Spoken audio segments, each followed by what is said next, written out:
And then Steve, I'll give you the go ahead, okay? Okay, thank you.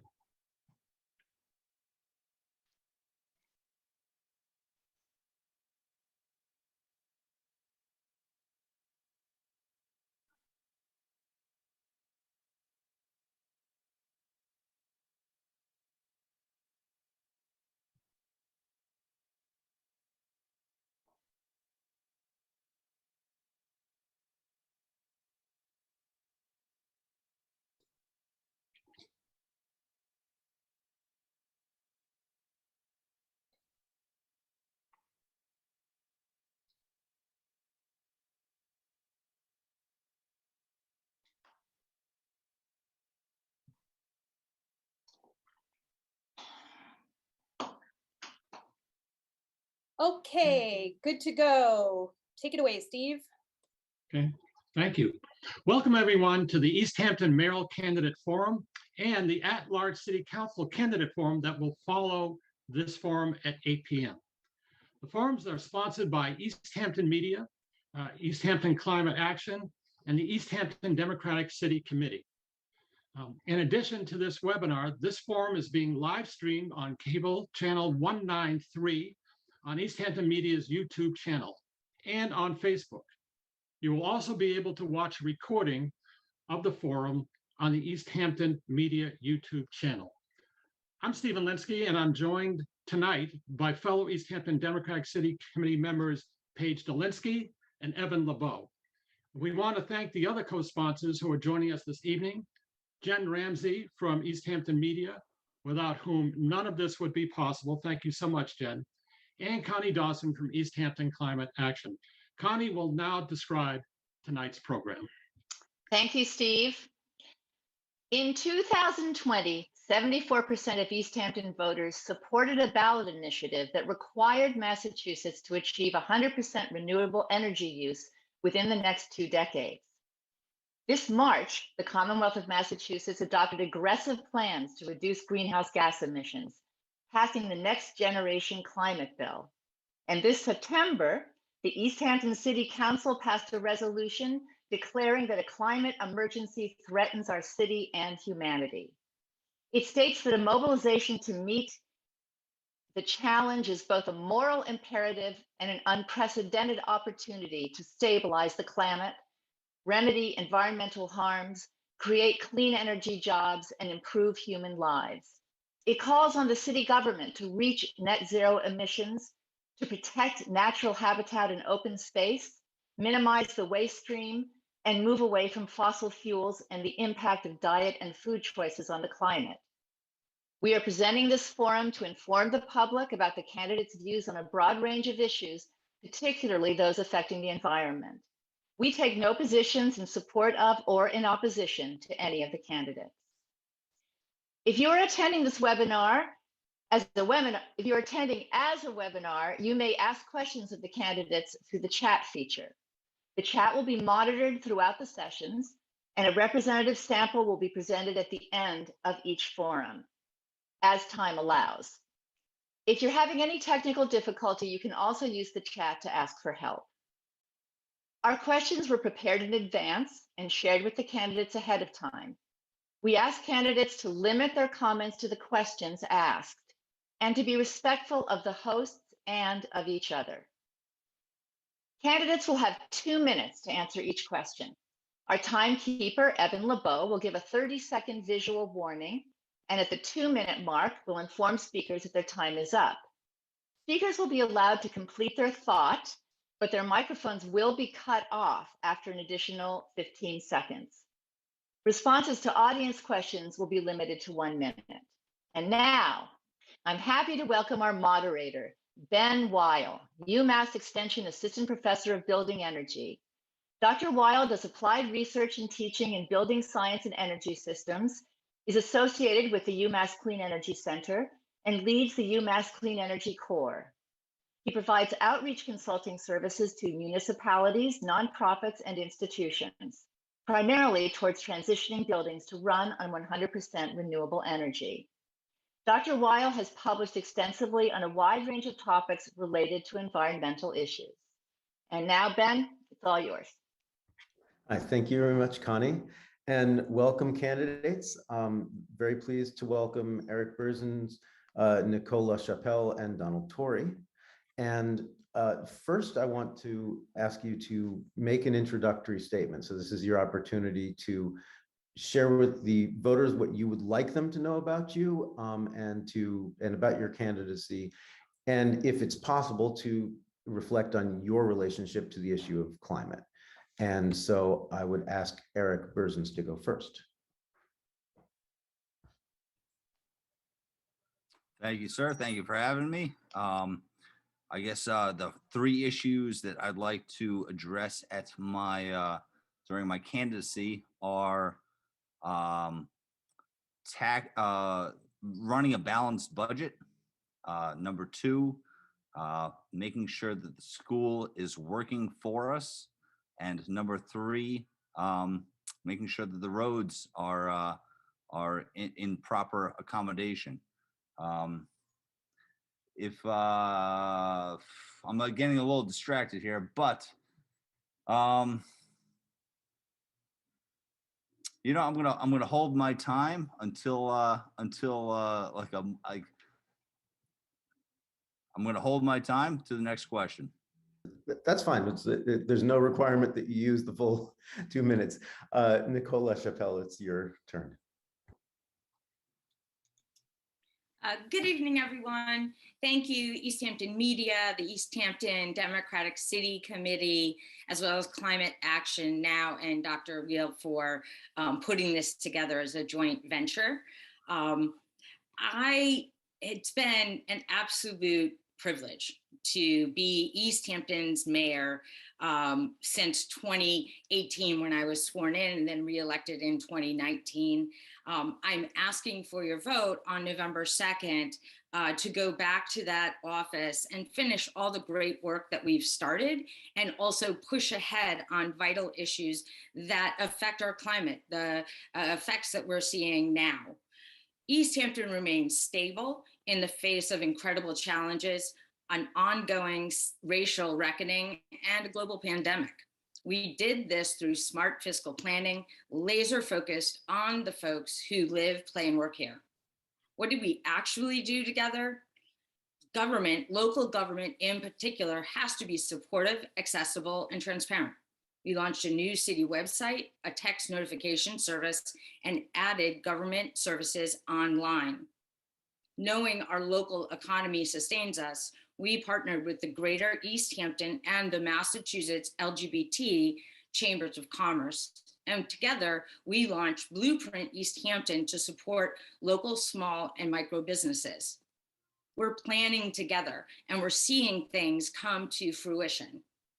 I look forward to talking about those things coming in the coming hour and a half, as well as where climate sits in all of it.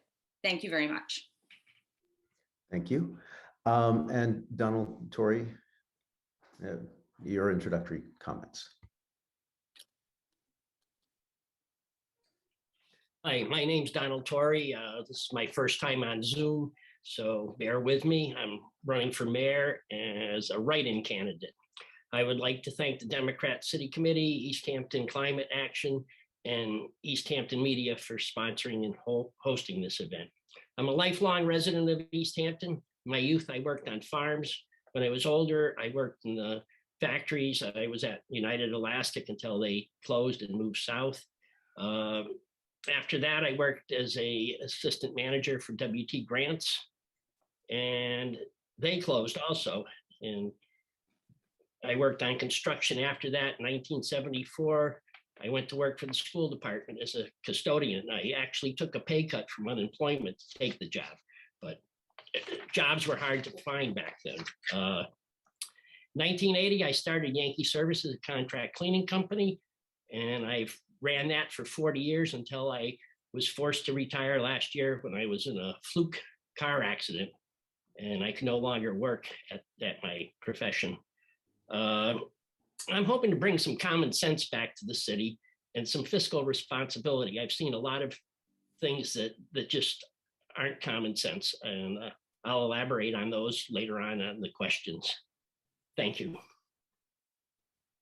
Thank you very much. And thank you for the brevity and interesting personal history as well.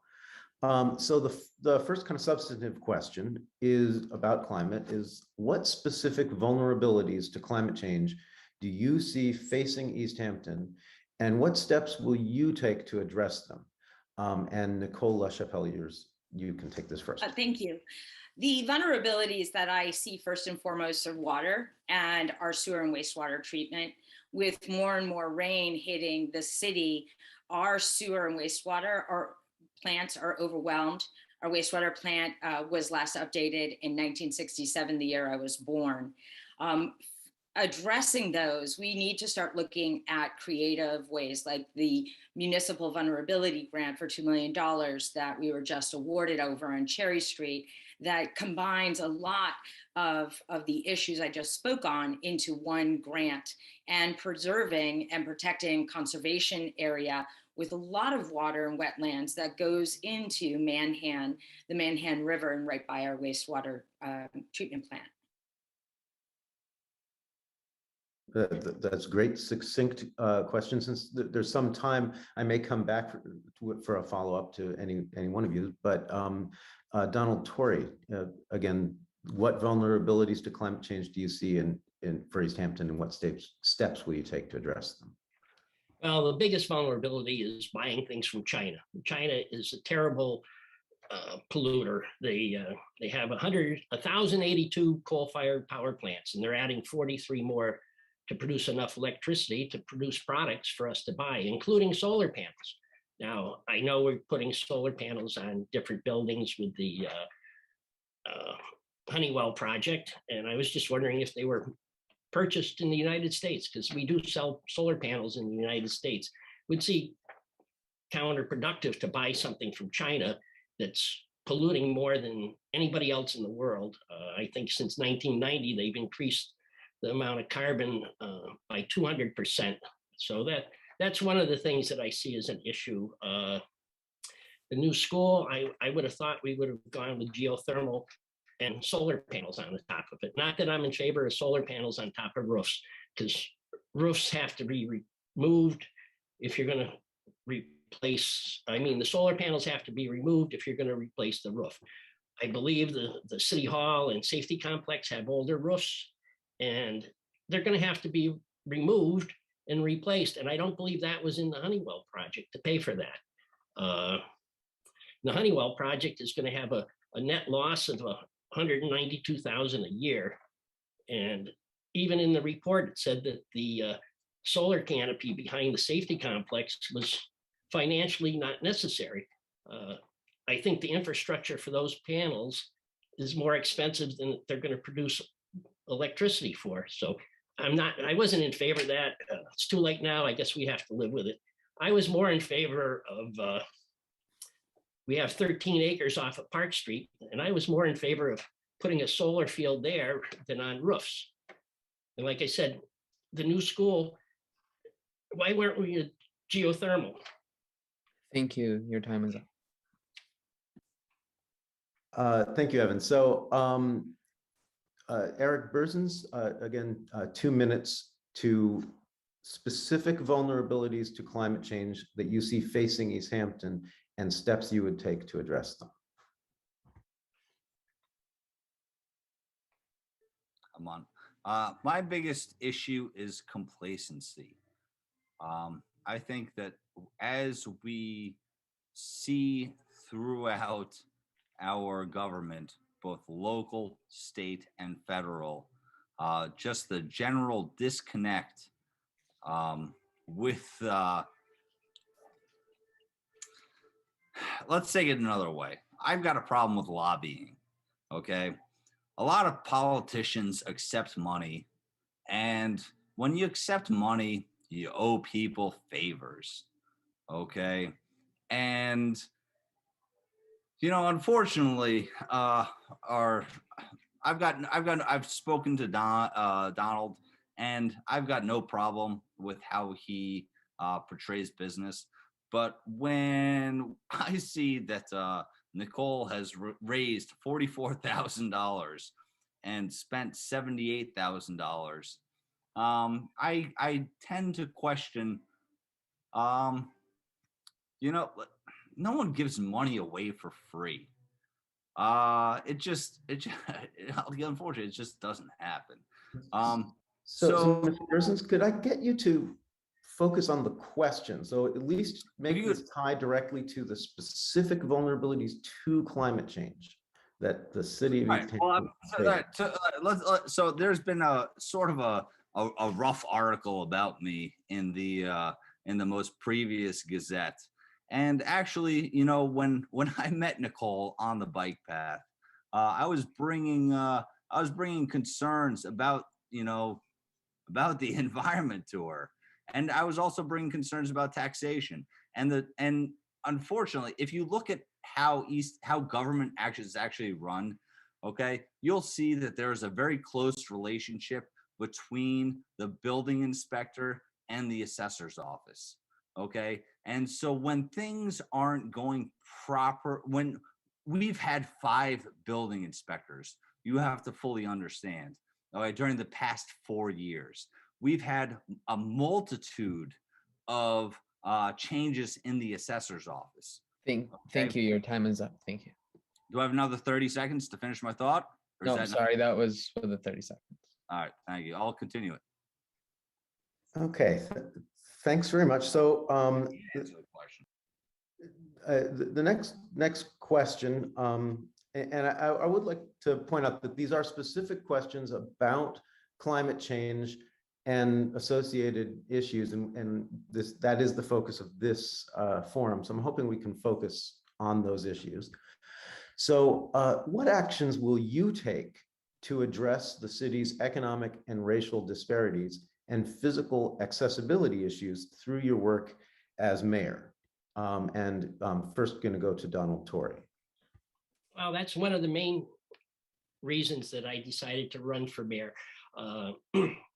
Currently, the city increased the tax exemption for seniors, and they lowered the age from 70 to 65. Well, the income maximum is 21,167, and the total assets are 43,000. This is ridiculous. I mean, 21,000, you're going to own a house. So 55 people qualified for this. The total with the $300 increase comes to $16,800 they generously gave. Now we go to the COVID emergency rental program for renters. It costs $60,000 to administer a program that initially gave out $5,600. Now that's totally ridiculous. So they reduced all the qualifications. You didn't have to be behind on your rent or anything.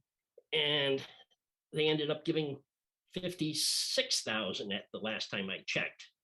So you're giving out $56,000, but you're paying $60,000 to administer this program.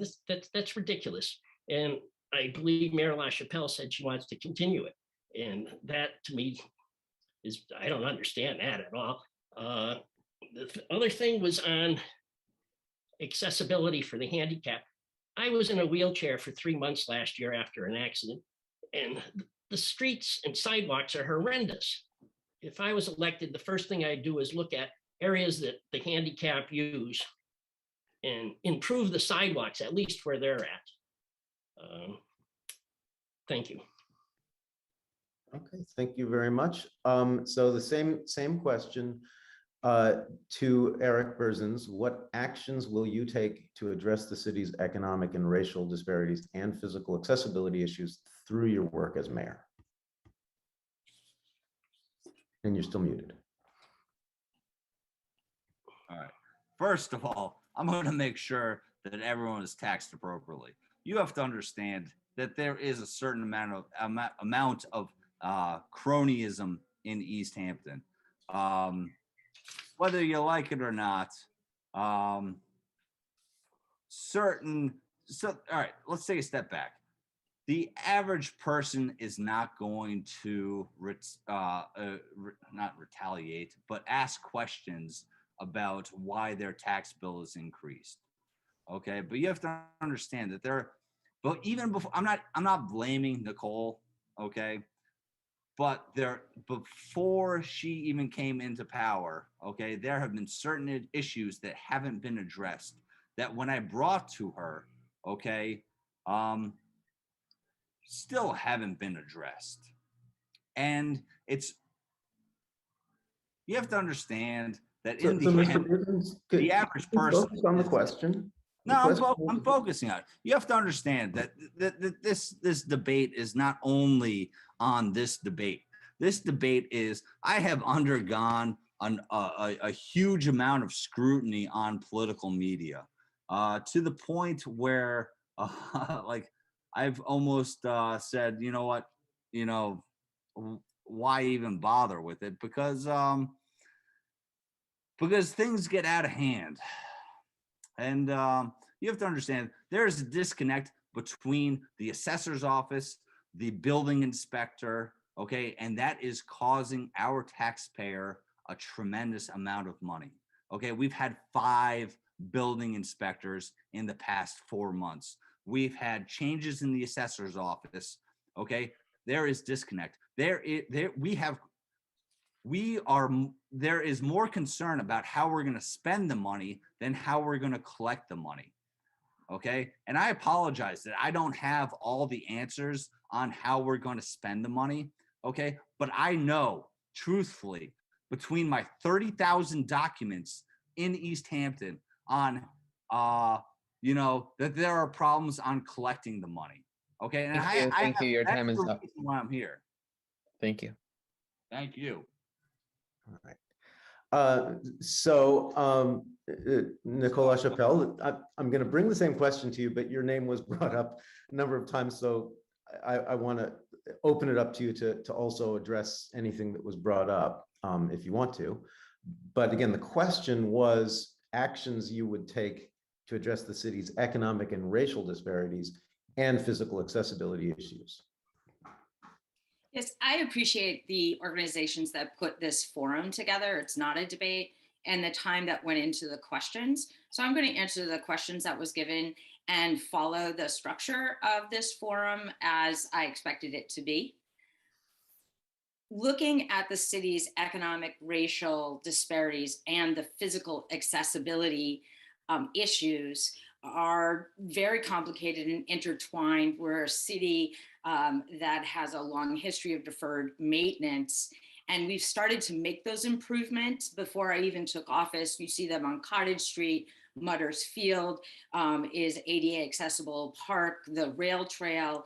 However, when we look at our main corridors, Cottage, Union, Main Street, Pleasant Street, we have a lot of work to do. The difference between Pleasant Street in front of the mills and Union Street is huge. We are putting together with Mass DOT a very drawn out project with all of the regulations on Union Street to make it 100% ADA accessible, and as well as make room for bikes on the street.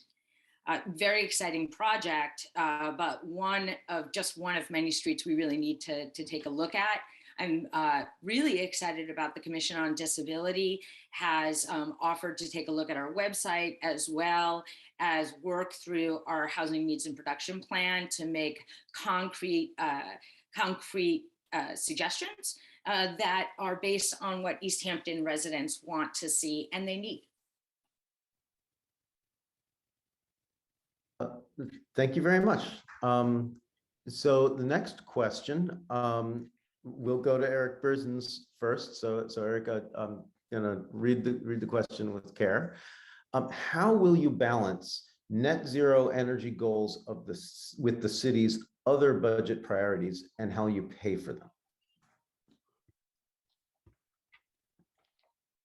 And you're muted, I think.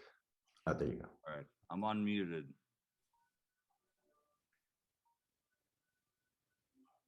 Well, I mean, truthfully, we're going to do the most important thing. Unfortunately, the media is telling me to answer one question or another, but the reason I am here, okay, is because I have found discrepancies in how the tax that the taxes are collected. Okay. But And that's not the question here. This is I, about I understand net zero energy goals and other budget priorities. That's the question. How do you balance those?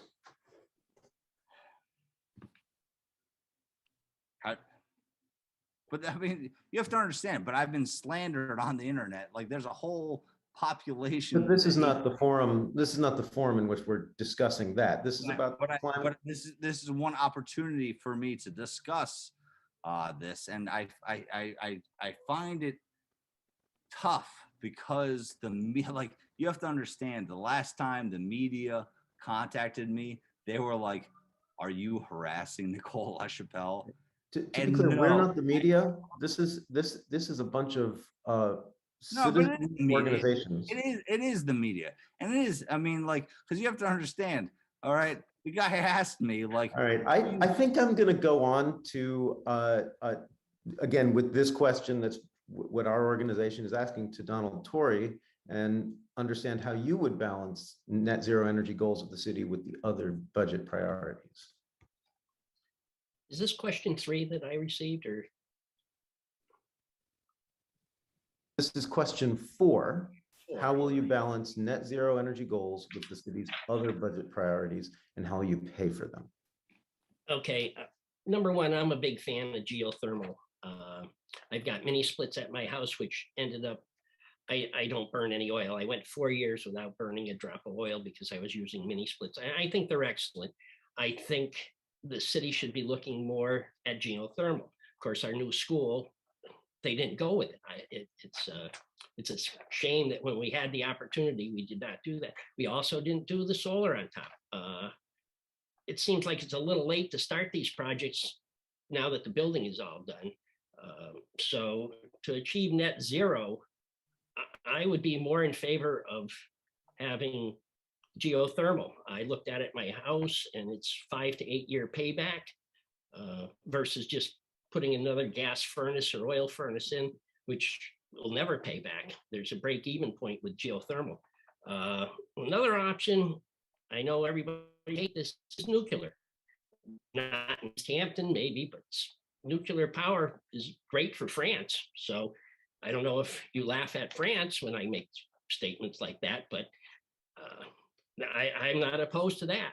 As far as Easthampton goes, again, don't buy from China.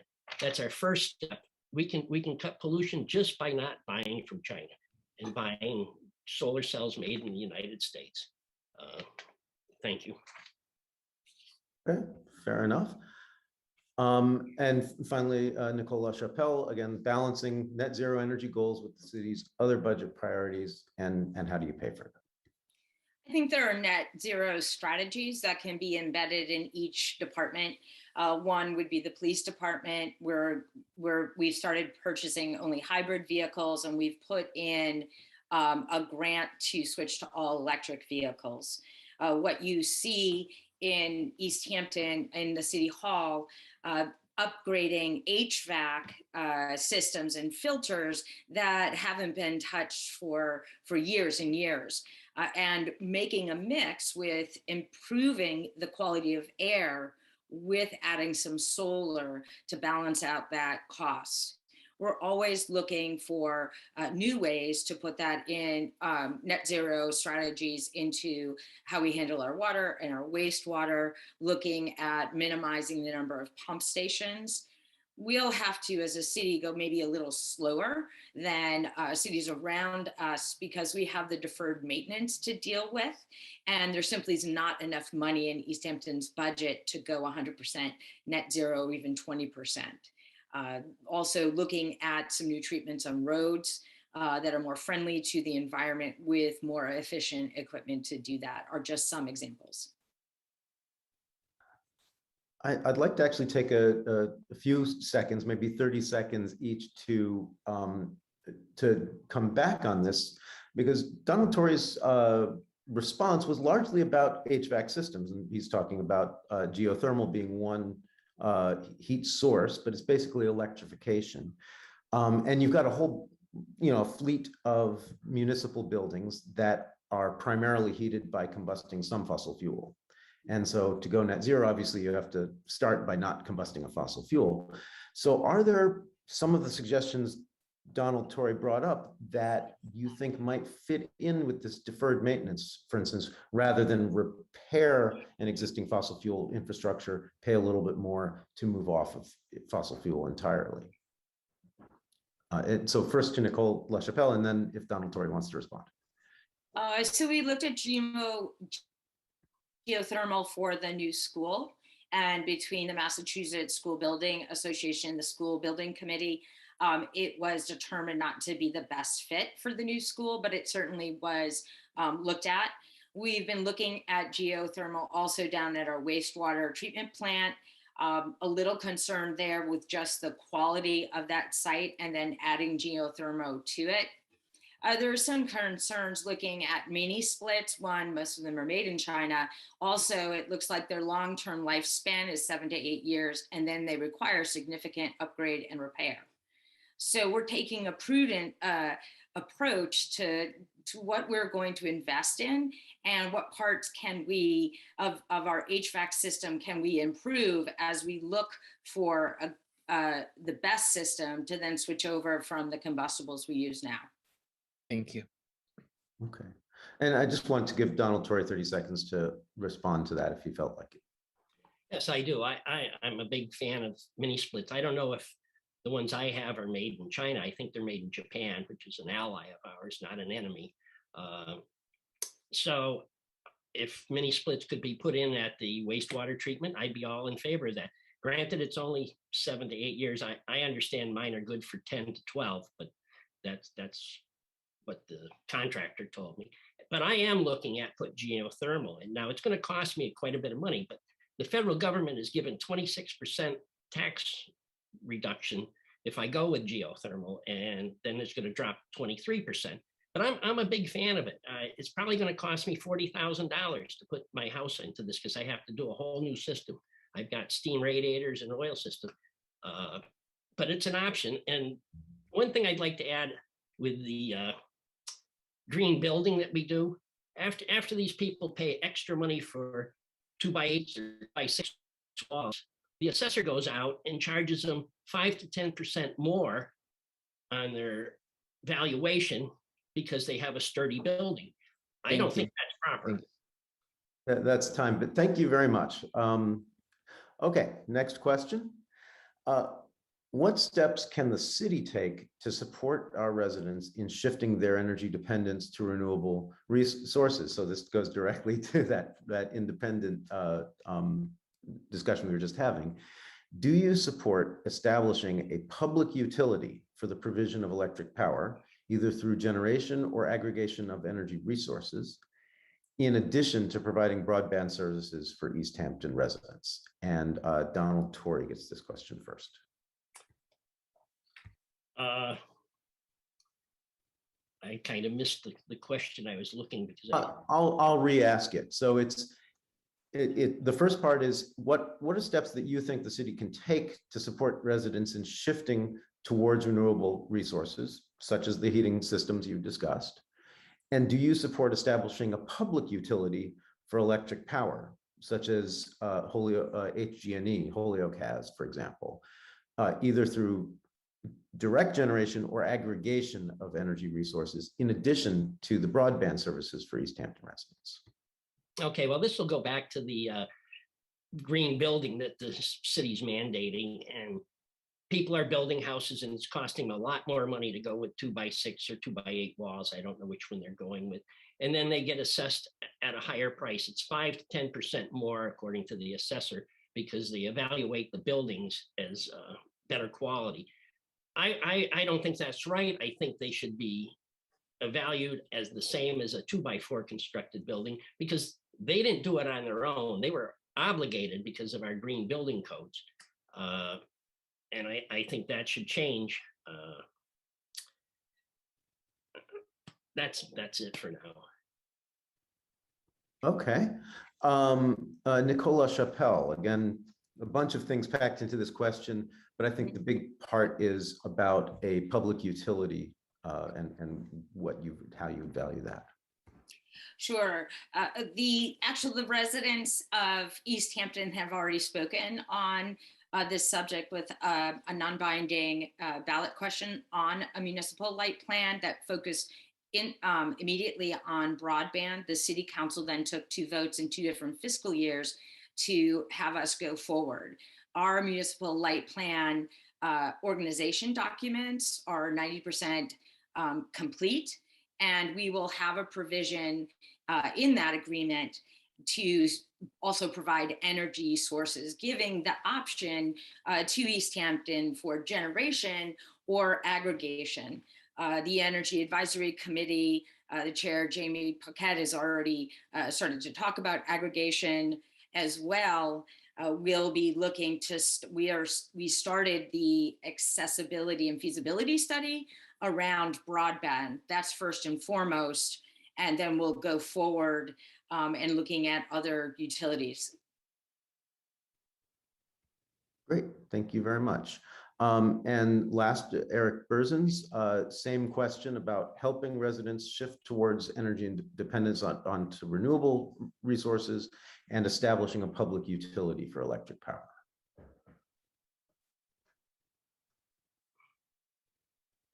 So talking about the broadband, I believe that major infrastructure projects have to be addressed with the citizens of Easthampton, because you have to understand, if everyone gets broadband on a municipal level, okay, we're all paying for it initially.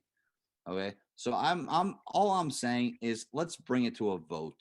We have, just because the mayor's vote is every 4 years, let's bring that vote.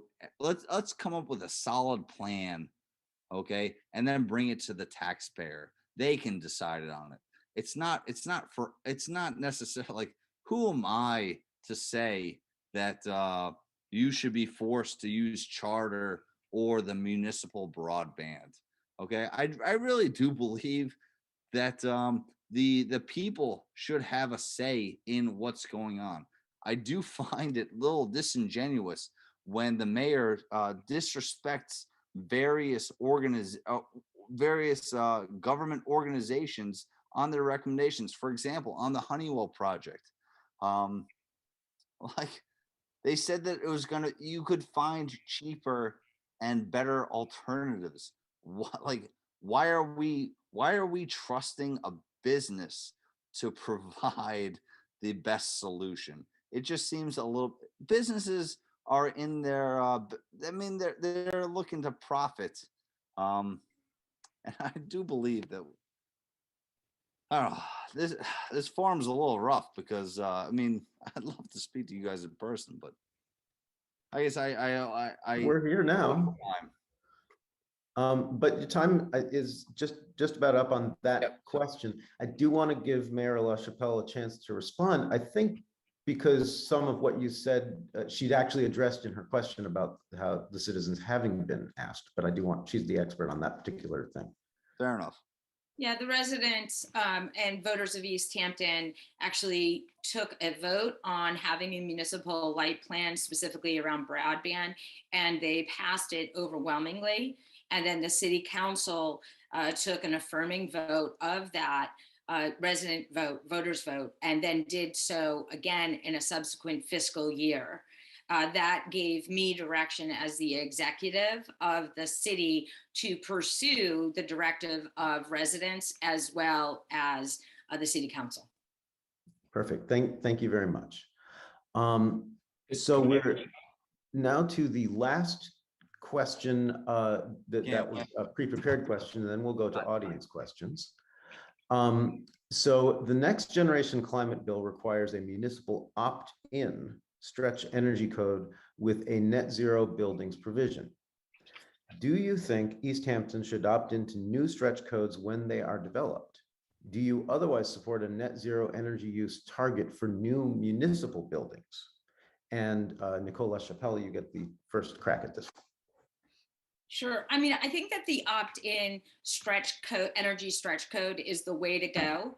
In Easthampton, with the housing crisis that we have, I would take a very careful look at opting in immediately and see what we can do with housing development and using credits or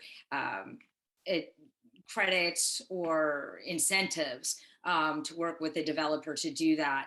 I haven't seen or weighed the difference between adopting a stretch code versus not and working with the developer. I certainly do not want to impede housing, and that would be my concern here. Otherwise, supporting a net zero energy use target, absolutely. I support the look that we've been taking at the city council level at ordinances, as well the work that the planning board has taken as they look through different applications. Perfect. And then Eric Berzins, same question about a municipal opt-in stretch energy code with a net zero buildings provision. Should Easthampton opt in? And do you support a zero energy use target for new municipal buildings? Obviously, I do. Okay, but I mean, that's one of the issues. I feel as though this entire thing is a slight distraction because you have to understand. I don't want to say I've been slandered in the media, okay, but you have to understand that I do want to address the questions that were brought up, and Nicole and Peter Davies are. I brought issues about both environmental and taxation problems to them, okay, but it's been skewed, okay, to make me look like a fool, which and it's super rough because it's tough when you have people in your council members like Dan Rist, Owen Zert tell you that these are important issues that you're bringing to them, okay, but then after speaking to higher ups in government, okay, that they're no longer issues, okay, and I find that's the reason I'm here. I'm not here to necessarily be mayor, okay, I'm here to say and not necessarily expose, but say that there is a disconnect between how the people of Easthampton are being taxed, all right, and spending money. I'm not really that concerned about how the Easthampton government is spending money, but you have to understand that that certain people in Easthampton are not being taxed appropriately, and that is making other people more susceptible to it. I mean, they're taking your money, okay, and honestly, Nicole sort of manipulated the media, okay. Thank you. Thank you. Time's up, though. Time on that question is up. Yeah. Thanks, though. Okay, so now we have a chance to focus on audience questions. Excuse me, I wasn't asked that question. Oh, you are so right. I got distracted, and I sincerely apologize. You absolutely deserve the chance to answer that question. Do you want me to repeat it for you? No, I'm good on this. Okay, I apologize. I wouldn't opt into the stretch energy code. Number one, we just had an opportunity to opt into it at the new school, and we chose not to. So why even bother asking the question when you already opted out of it? Now, geothermal was going to cost an extra $2 million at the new school, approximately what the roundabout cost. So I don't know. I would have looked at a different alternative to that roundabout and gone with geothermal. I just don't see that. And as far as no solar on top of a brand new roof, that makes no sense. I mean, now they're talking about a new municipal building. This is probably the last municipal building, I'm sure is the last municipal building that's going to be built in my lifetime. I've paid for the rest of them over the years of being a citizen here and paying taxes. It just, I don't see that. And I somehow I missed out on the, or I didn't pay attention enough. I missed out on the Cherry Street project. That's to receive some ARPA funds down the road. And part of the ARPA funds is to pay essential workers premiums for having worked through the pandemic, such as police, fire, Board of Public Works, and health workers. that would be one of the first things I would use ARPA funds for. And then it's supposed to pay back the CPA funds that we use for emergency rental. That would be the second thing I would use. And I would discontinue that emergency rental program. I would find a different program that could be administered by the assessor's office, maybe hire a half-time worker, not pay $60,000 for an outside concern. And it can be used for fixing handicap areas also. And it also is supposed to go for teachers to bring the students up to level that we're behind on Zoom classes. And I would give them money. I don't know whether they brought the students up already or if there's a plan to bring them up with overtime for the teachers. But those are some of the things I would do also. Thank you. Thank you. Thank you.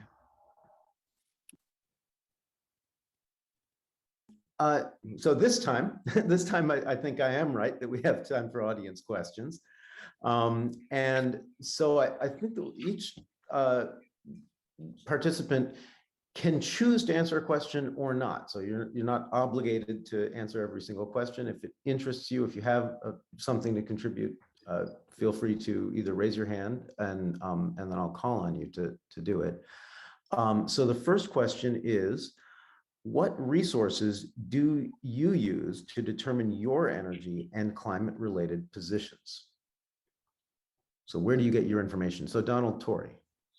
I just look at dollars and cents. I had oil, I was burning a lot of oil, and mini splits eliminated that problem. I got rid of the window air conditioners, and eliminated that problem. The government gave me a big refund for doing it. This was probably 6 years ago.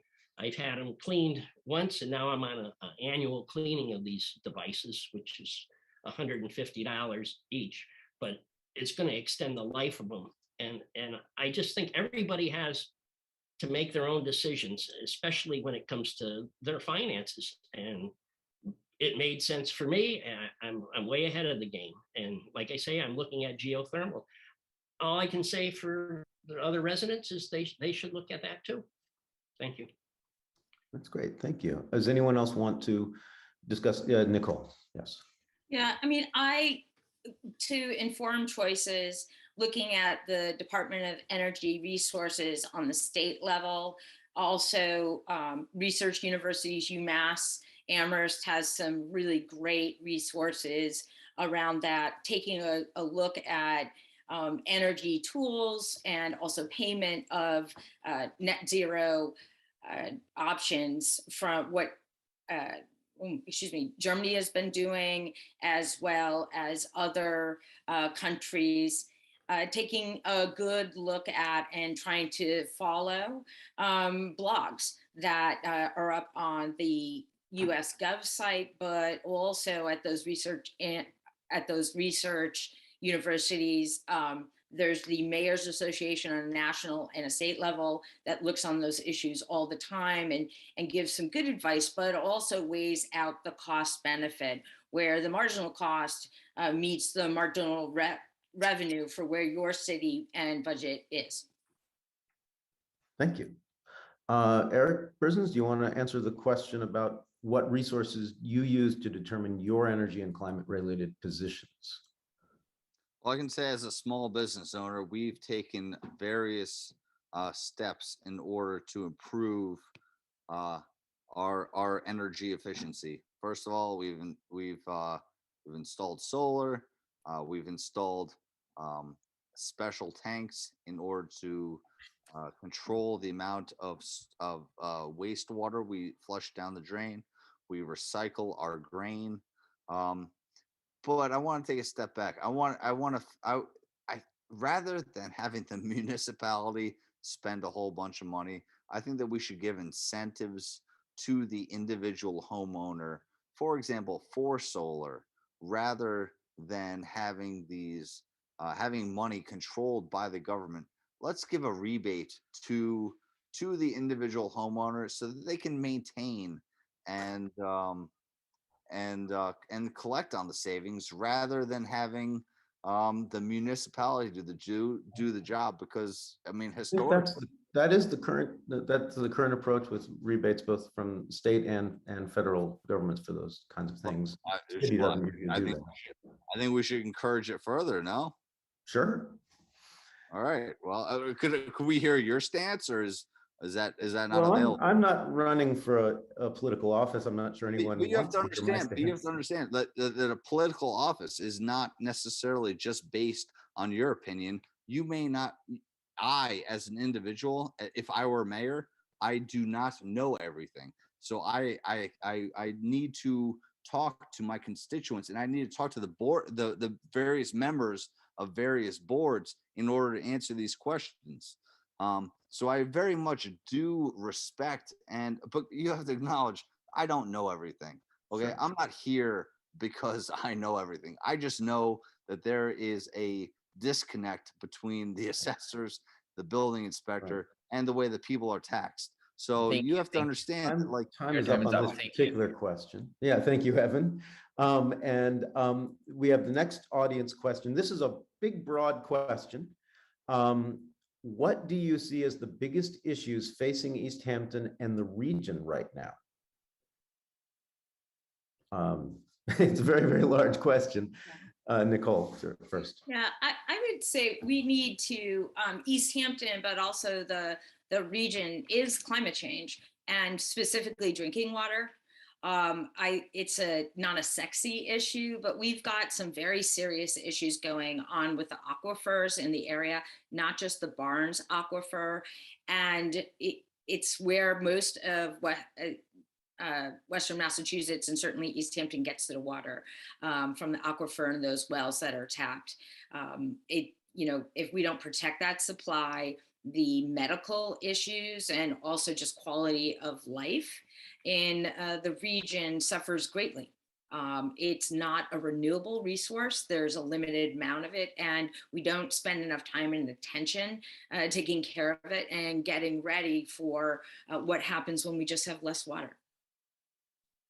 Okay, so water is the key issue. Donald Torrey or Eric Berzins, do you want to contribute what you see as the biggest issues facing Easthampton and the region right now? Either one. Donald Torrey. You're muted.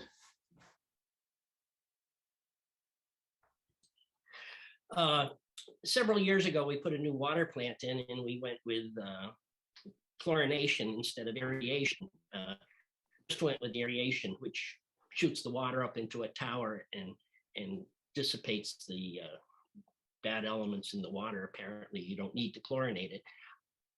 At that point, I was in favor of that. If we're going to build or do anything with our water system, perhaps we should look at doing aeration and eliminating the chlorine that's currently in some of our wells or in our tanks that they're using.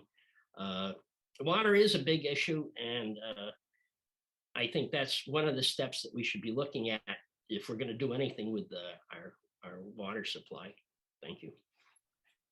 Okay, thanks. And Eric, do you want to tackle this the broadest of broad questions? What is the biggest issue facing Easthampton and the region right now?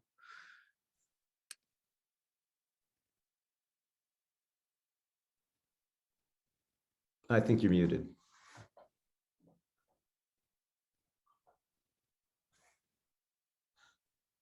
Now you're unmuted. Are you answering the question just now? Because we can't hear you. Yeah, I'm sorry. Okay. I think that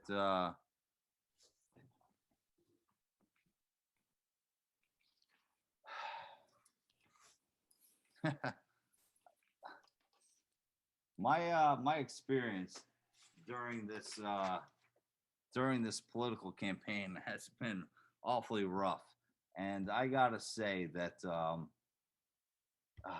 man, I'm at the point where I kind of want to back out because there was like, you have to understand when the local media freaking. So, Mr. Berzins, I just want to, if you could at least frame your answer in No, I'm working. biggest issues. Yeah, I'm working on it. Okay. I'm sorry that I don't have your 30-second, all right, spiel on it. Okay. But you have to understand that there are a lot of issues okay, that aren't just 30 seconds, okay? There's 30,000 documents on me in the town of Easthampton, okay? And the town only released less than 1%, okay? And when So when this you is the tell biggest me issue that you have facing to, Easthampton and the region right now. yes, this is a huge issue, okay? Because they're suppressing, okay, all right, knowledge and voice, okay? 1% was issued to the media, okay? And you know, like there's a lack of information. I mean, we have like, fuck, man, I like I'm beaten down and I've kind of lost, like, you know, and I accept that. I knew that I wouldn't win, okay, but I didn't necessarily know in what form that it would come in, okay. But you have to understand. Thank you. Fuck off. Okay. So I want to take a brief break to ask Connie if she's been adding the chat questions to the document. Otherwise, I'll start pulling questions from the chat directly. Yes, I am not doing it, but that we have been doing that. Yes. Then Are you all, have you used them all up? I only see 3, and so I'm afraid that they're going into the wrong location somehow. I just want to make sure I'm not missing them. Can you So join us? I'll quickly move them over. They were put into another doc. I'll move them over now. That would explain it. Well, in the meantime, I've got what I think is a pretty decent question. If you're elected or re-elected mayor in 4 years, how do you hope people describe the city of Easthampton? Okay, I would hope that actually they describe it just how you hear people describe it now, which is a little city with a big heart, the center of the universe, Whoville.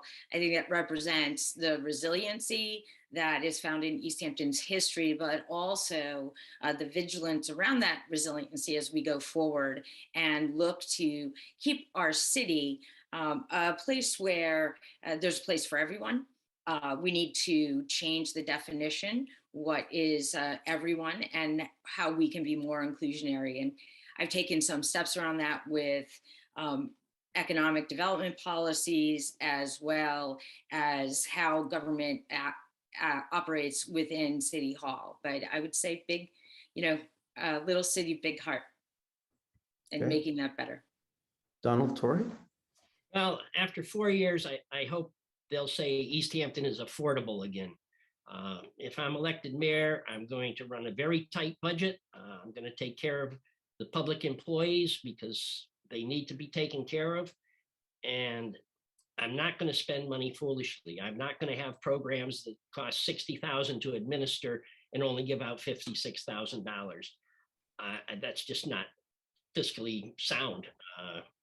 So at the end of 4 years, I'm hoping they say, gee, he made Easthampton affordable again. I don't go with all these government agencies that Nicole talks about. I don't even know about half of them. I just think that we can do this a lot by ourselves. There's a lot of great people in town. Growing up, we used to have a lot of volunteerism. I don't see any volunteerism as far as taking care of things. I mean, I would go out and personally rebuild a sidewalk if I was allowed to, but you're not even allowed to patch a pothole in front of your house because you might be liable for it.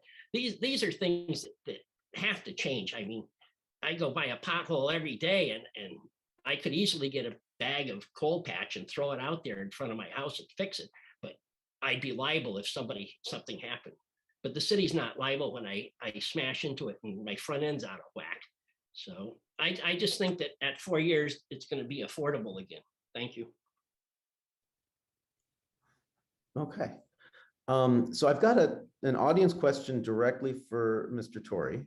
So first, they want a clarification. Are you suggesting that a nuclear power plant be built in Easthampton, or that that you just generally support nuclear power? That's probably a quick yes/no sort of question. I don't think there's any room to build one in Easthampton. number one, and but I'm not opposed to nuclear power. It seems to work in a lot of places. I think we get about 25% of our energy from nuclear power. I'm also a big fan of water power. I've looked at small generation plants that you can put on the side of the river, and they're slightly below river level, and they've got one moving part. They're precast concrete, and you set them along the river, and it's a generation system. But I'm not opposed to nuclear. I mean, I know a lot of people go crazy on that one, but it's here. It's become safe, more safe than it's ever been. Thank you. All right.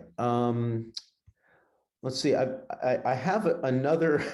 The audience questions for Don Torrey seem to be coming in more. So here's one. I own a small business in Easthampton, and I need to purchase some materials from Asia because they're not available from US vendors, or they cost 10 times more domestically. What would you advise us, small business owners who employ local residents, but also rely on global suppliers in order to remain in business? Well, number one, if you're a small business, you're going to do whatever you have to do. And I'm not opposed to you having to buy from Asia. I mean, there's other countries besides China. I don't know which items you're talking about. But we as a city shouldn't have to, because we're much bigger than a small business. I ran a small business for 40 years. I know what it takes. I know that, you know, taking a second mortgage on your house to make payroll, it's very difficult to run a small business. And whatever you have to do in a small business, you have to do. As a city, I think we should look at things more carefully, like this Honeywell project. Are they Chinese solar panels, or are they American made? Or even if they come from Japan or someplace, any place but China or India. India is another major polluter. They're adding more CO2 gases than the rest of the world, the two countries combined. You know, if we're going to fight them, we got to fight them, and we got to start the fight here. Thank you. Okay. So I think as a policy, any question asked of a particular candidate should be open after that candidate to any of the other candidates. So do Eric or Nicole, do either of you want to answer that question about the global supply?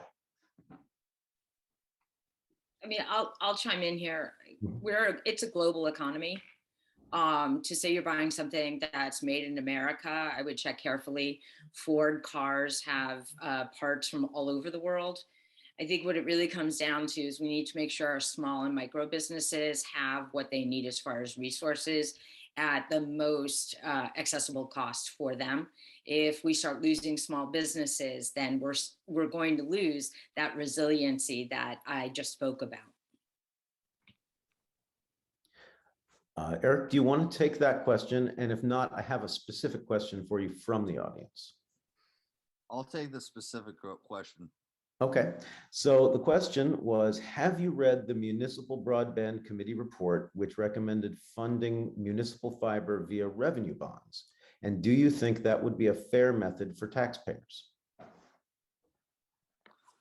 No, I have not read that, because you have to understand, when you start, like, let's just say you start a small business, okay, you don't know what hurdles you're going to have to tackle. Okay, so the fact that you threw this question on my desk, okay, without any sort of documentation, I don't know how to answer it.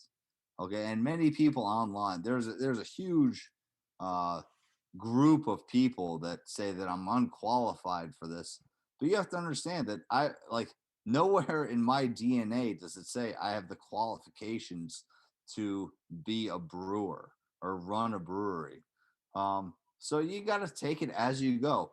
And, you know, in the end, I don't want to brag, I don't want to boast, but I do have principles. My first principle is to my consumer. Okay. They are the most important. Okay. And the second is to my employee. Okay, because they're the ones who cater to the consumer. Okay, and third is to my investor. Okay, and my investor awfully they get pissed off at the fact that I do not cater to them first. So I don't know if I'm answering your question, but you have to understand that like there's a hierarchy, and I would. I feel as though I've sort of already messed it up, but you know, the hierarchy, if I were to bring it to the city of Easthampton, would be citizen first, government employees second, and I don't know. Unfortunately, citizen and taxpayer, an investor. But I've got no influence. But you have to understand, like no one's paid me money in order to have influence in this town. And Thank see you. Time's up on that one. So we've got another question that was not added to the list, but I think is worthwhile, and it related to the environment, which is the topic of this forum. It's about biodiversity and water quality issues. Does the city have a no pesticides policy for city parks and other properties? Should we? And what about a no fertilizer policy? So that's one question, and this same person also has a follow-up, but I think I'll leave it at that part first. And anyone can, Donald Torrey. Well, I don't know if we have a no pesticide policy or not, but if you take a ride by Daly Field and look at the city-owned Daly Field, it's terrible. And you look over at Williston, it's green as can be. Now, I don't know if they have a fertilizer policy, but I believe they have a water policy where they water, and we obviously don't. As far as pesticides, I don't know what they're putting on the grass. I mean, nitrogen will make grass grow like crazy. It's not going to hurt anything, but I don't know what's in the pesticides, but I certainly think that's a good question, and it should be looked at by maybe somebody from the water department who has knowledge of chemicals. I would think they would have knowledge of chemicals. Thank you. Mayor LaChapelle? Yes, so we have actually around pesticides, we work with the Board of Health, and they look at, and our health director, around pesticides used, what shouldn't be used, what are alternatives. That includes the mosquito spraying from the state. We don't often fall into that category. But if we did, then we would consult our health director and the Board of Health around that use. As far as fertilizers, we are transitioning away from fertilizing and buying equipment that allows us to properly aerate the fields and use more friendly products for not only the fields, but the water. Nonotuck Park in particular is surrounded by water and wetlands, and we want to be very careful and thoughtful about what we're doing to keep the park in the best shape it can be. Great. And Eric Brisens, do you want to answer that question about whether the city should have a pesticide and fertilizer policy?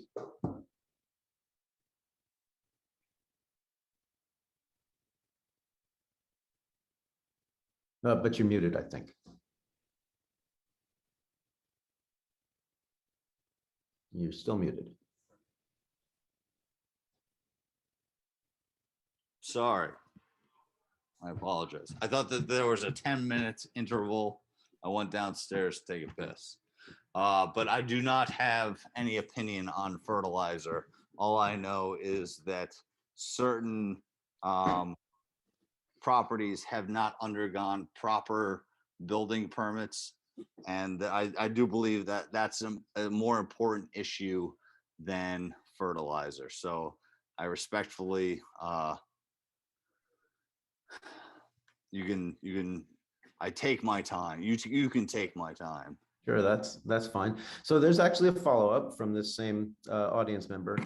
All trees and shrubs planted by the city should be native flowering species to support pollinators. Agree or disagree? This could be a quick round. Agree. Donald Torrey? I agree also. We need to keep the bees. And Talk to me. Okay. And a tree. Talk to me. Uh, he may come back to this. It's a short question. So I am looking for new questions added by our team who are scanning the chat, and I'm not seeing any.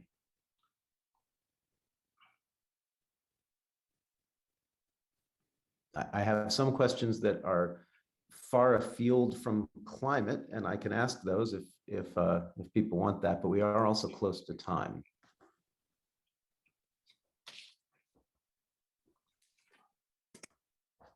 Oh, you talking to me? Actually, I'm asking perhaps Connie or Steve. I think if there are other questions, since we have the time, let's ask them. Okay. From another audience member, with Easthampton expanding housing and attracting new businesses, our library is now woefully inadequate on so many levels and small and poorly accessible to people with disability. Do the candidates envision upgrading this valuable resource? And could go to whoever chooses to answer it first. Sure, I'll respond to that. Okay. Yes, it's a very valuable resource, again, sorely underfunded. The city gives exactly the minimal amount to the library, but it's used by all the residents of the city, including those who don't have strong access to internet and other tools to access literature or research. The new president of the library, Elizabeth Applequist, as well as a brand new director, I look forward to sitting down with them, taking a look at the structure of the library, which is not a city department, and what we can do going forward to stabilize their budget, but also take a good look at the building and what we can do to keep it at least usable while we look for another alternative. Donald, Tori? From what I understand, they did some minor repairs on the handicap ramp going in. That's going to have to be replaced. As far as looking for another location, I'm not in favor of that. As far as adding on to the building, there is some land there. They could put an addition onto it. And like Nicole said, it's not a city property. It's I believe it's privately owned, and I don't want to see it move from the center of town. It's a vital resource and it needs to be in. Hopefully, and I don't know about the new elementary and middle school, that'll have a library a fair amount, and students will be able to get books there as well. But I'm definitely in favor of the supporting the library. And there's such a thing as fundraisers. I'm not about taking every dollar from the city for every cause. And I'm sure if we had a fundraiser for the library, there'd be plenty of people turning out. Just as years ago when we needed an ambulance, I think they collected the money for an ambulance in 3 days because people needed, and they'll pay for it. Thank you. Mr. Berzins, any thoughts on the library and upgrading it? The only saving grace that we have is our youth. Okay, you have to, I mean, we built a $68 million school. Turn that off. We have to embrace it. We spent millions of dollars in order to build this thing, and we have the ability to attract people or students from other counties in order to minimize our expenditures on this asset. And it's almost embarrassing to hear that when we had the old schools, that there was a workshop that was vacant. We have an asset. Let's market ourselves to bring students to Easthampton. I give away the rest of my time. I actually have an audience question that's directed to Nicole, but obviously once she's answered it, others can take it on. So what plans are in place to replace ancient infrastructure like water pipes with lead, et cetera? And how does that get funded? So there are a variety of funding sources. A really big one has been the Community Block Development Grant for infrastructure that the city has participated in for years. It's focused on the poorer communities, those with disenfranchised from typical services, might be struggling with a disability, or just the age of their home is very run down and is apt to have poor and unsafe water and sewer connections. We've also applied for a transportation improvement project on Union Street, which will allow us to replace the sewer and the water pipes there, while the state and federal government pays for the redoing of the road, sidewalks, entrances to buildings, as well as crosswalks and curb cuts. We've also, the municipal vulnerability grant we just received for $2 million will allow us to redo the sewer pipes in that area, which flood quite often, dumping as wastewater into our conservation area at the end of Cherry Street. That grant really is a cutting edge grant that will pave the way for us forward by combining permaculture solutions as far as plants, as well as outfalls using natural materials rather than concrete. I've got a quick follow-up before I just a detail question, which is, so you've got a grant to deal with this issue in the street way, the public way, but often the lead pipes are the connection to the house itself. And so is that included in this project, or is that not included? It's not necessarily included. It depends on the property. What I've seen in other communities is some financing or share the cost to replace those pipes. We certainly have a lot of old housing. I'm sitting in my house that was built in the 1800s. And to take a look at that, we need to take care of our streets first. Unfortunately, that's the position we're in. And then literally from the middle of the street, move out into the houses. And Donald Torrey, yes. Well, I just checked on the Cherry Street project, and the homeowners are responsible from the hookup on the street to their house. And as far as I could find out on this $2 million grant, there's no money there available for those people if they have bad sewer and water connections. It's several $1,000s for them to hook up. And I think they all should be warned that this could be a possibility. Nobody knows what's under the ground and how old those houses are. If the main sewer line's made out of clay, and that's the reason that particular street was picked for this project, it was like the worst in the city. And I don't think there's any money available. The art funds are not going to be available for that. That's privately owned property. So that's just a heads up for them. I mean, they may not have any issues. And I don't know about lead pipes. Are lead pipes the same as galvanized pipes? I don't think so. I don't think there's any lead pipes in this city. I think galvanized is, unless the Board of Public Works can tell me where there's lead pipes that are water pipes. I don't think there are any. I think the oldest pipes are galvanized. They've all been upgraded. I know my house is 100 and something years old, and I recently had all new copper pipes put in, and now you can have plastic. So, but the connections at the street are going to be the responsibility of the homeowner. Thank you. Eric Brzezins, do you want to address the issue of replacing ancient infrastructure and water pipes, including possibly lead service lines?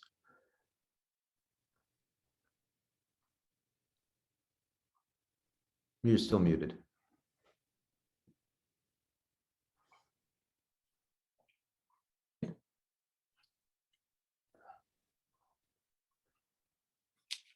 All right.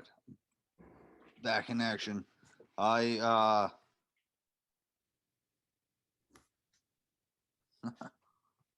don't, because truthfully, the issues that I've brought to your question are issues in the assessors and the building department, the ones that bring East Hampton tax money.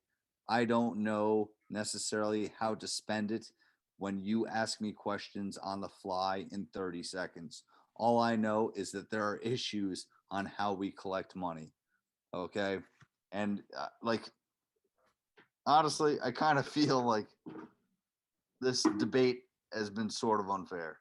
But that being said, go ahead and take away my time. I think that actually works out well in that I think we're supposed to end at 7:50. So I guess with that, I'll thank the candidates for their time and for their attention, and hand it over to Steve Linsky. Hi, thank you very much, Ben, and thank you to all the candidates. When you do a forum like this, there are other questions and people have chatted them. So I think it would be useful if you could provide us with how people can reach you with additional questions, the best way to put a contact information. And if you want to either pass that along to us and we can pass along to others, or you can put it in the chat yourself, we will get those. So for those folks who participated and didn't have their question asked, our apologies. We hope you, of course, you stay with us because we're going to be transitioning to the City Council at-large candidates very shortly, beginning at 8 o'clock. So, but we do want to make sure that those other questions, as they related to other issues, get communicated to the candidates. So we for all those people ask questions, we will guarantee that we will get those questions to the candidates and try to get back to you in a way to connect. So I see, I'm going to read it out loud because both Don and Nicole have responded. If you want to direct your questions directly to Don, it's Donald.Torrey, Torrey, at yahoo.com. For Nicole, it's Nicole@NicoleLaChapelle.com. Eric, I don't know if you want to put in or just come on and tell us how people can reach you with these questions. That would be great. But thank you, everyone, and we will be proceeding shortly with the city council candidates. Thank you to all the mayoral candidates, and don't forget, you can early voting is underway right now, so you can go, you can vote, you can drop your ballot off at City Hall. It will be open tomorrow, and of course on Tuesday there will be the rest of the election held, and that's right, and we're all going to one place now, which is Easthampton High School. All precincts will now vote at Easthampton High School. So we hope to see you. It's exciting. This is the first time that our mayor's term is going to be 4 years. So that's important. And the first time we will be employing ranked choice voting in our mayoral election. So that is important too. So thanks again to the candidates, and thanks for all the folks who tuned in. And in a few minutes, we'll be going back to the forum with the city council candidates. Okay, this is Jen Ramsey, Easthampton Media. At this time, I'm going to ask everybody to mute themselves. We're going to have the graphic up, and I will give you the count in for 8 o'clock. But just be aware, we're still on the Zoom meeting, so the attendees can still hear you. I'm going to demote all of the mayoral candidates to attendee, and I'm going to promote all of the at-large candidates to panelist.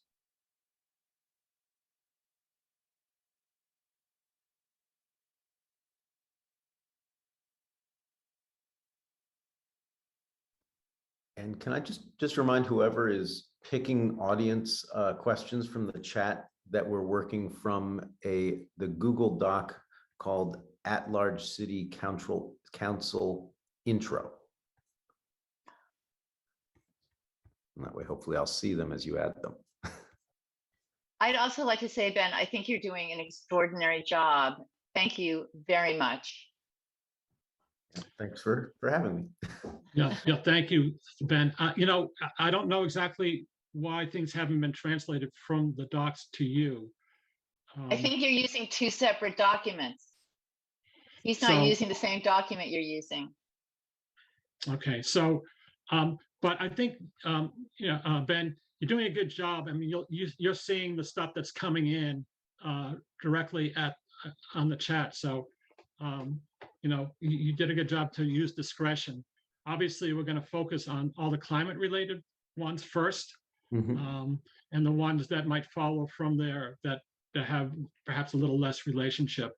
And if we have extra time and we get into others, for instance, there were some education questions asked and some others. If we have time, we may not, because we now have more candidates in this one than the other one. But is that okay in case, for whatever reason, this Can we, process is the not- problem is we have two separate documents. You guys are using a different document than the one Ben just mentioned. So either you should switch over to the one Ben has been on, or you need to get Ben onto the one you're using. I can tell you that Evan and someone with a J. Jen, is it Jen? Yeah, probably. Jonathan Schmidt. Evan and Jonathan Schmidt are on the document that I'm using. Okay, Okay, but If you wanna Paige and send- Steve are not. Now that we know where you are, I think it will fix a lot of things. Yeah. well, all right, I'll try to get to that. I'll test it out when I can. But it's just great. Just you got them in front of you. Just go for them. Sure. So Hi, are you guys going to use the intro to the city council one now when you're putting in the questions? Is that the plan? Yes, I'm hoping Yes. for. I'm going to try one to that's- if I can find The title is At-Large City Council Intro. Okay. Okay. form intro.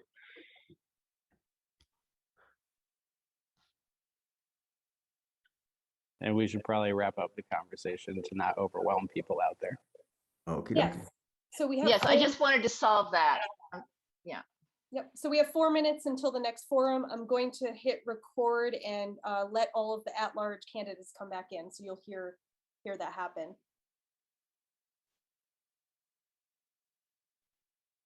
Recording in progress.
Okay, we're just waiting 2 minutes to start, and I can't find Dave Moonier.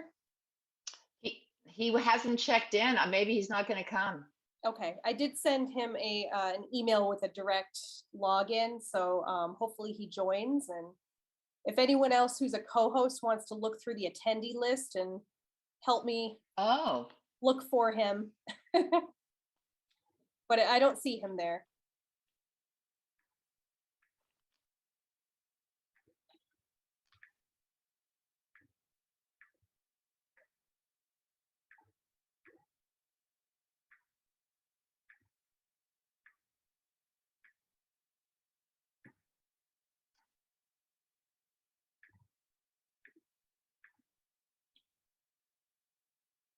So I have Owen, Brad, Lindsay, Connie are all panelists now. Well, Steve needs to be a panelist because he's going to do the intro. Right, he's already one. Oh, okay, sorry. Oh, Connie, right, the other Connie. I thought you meant me.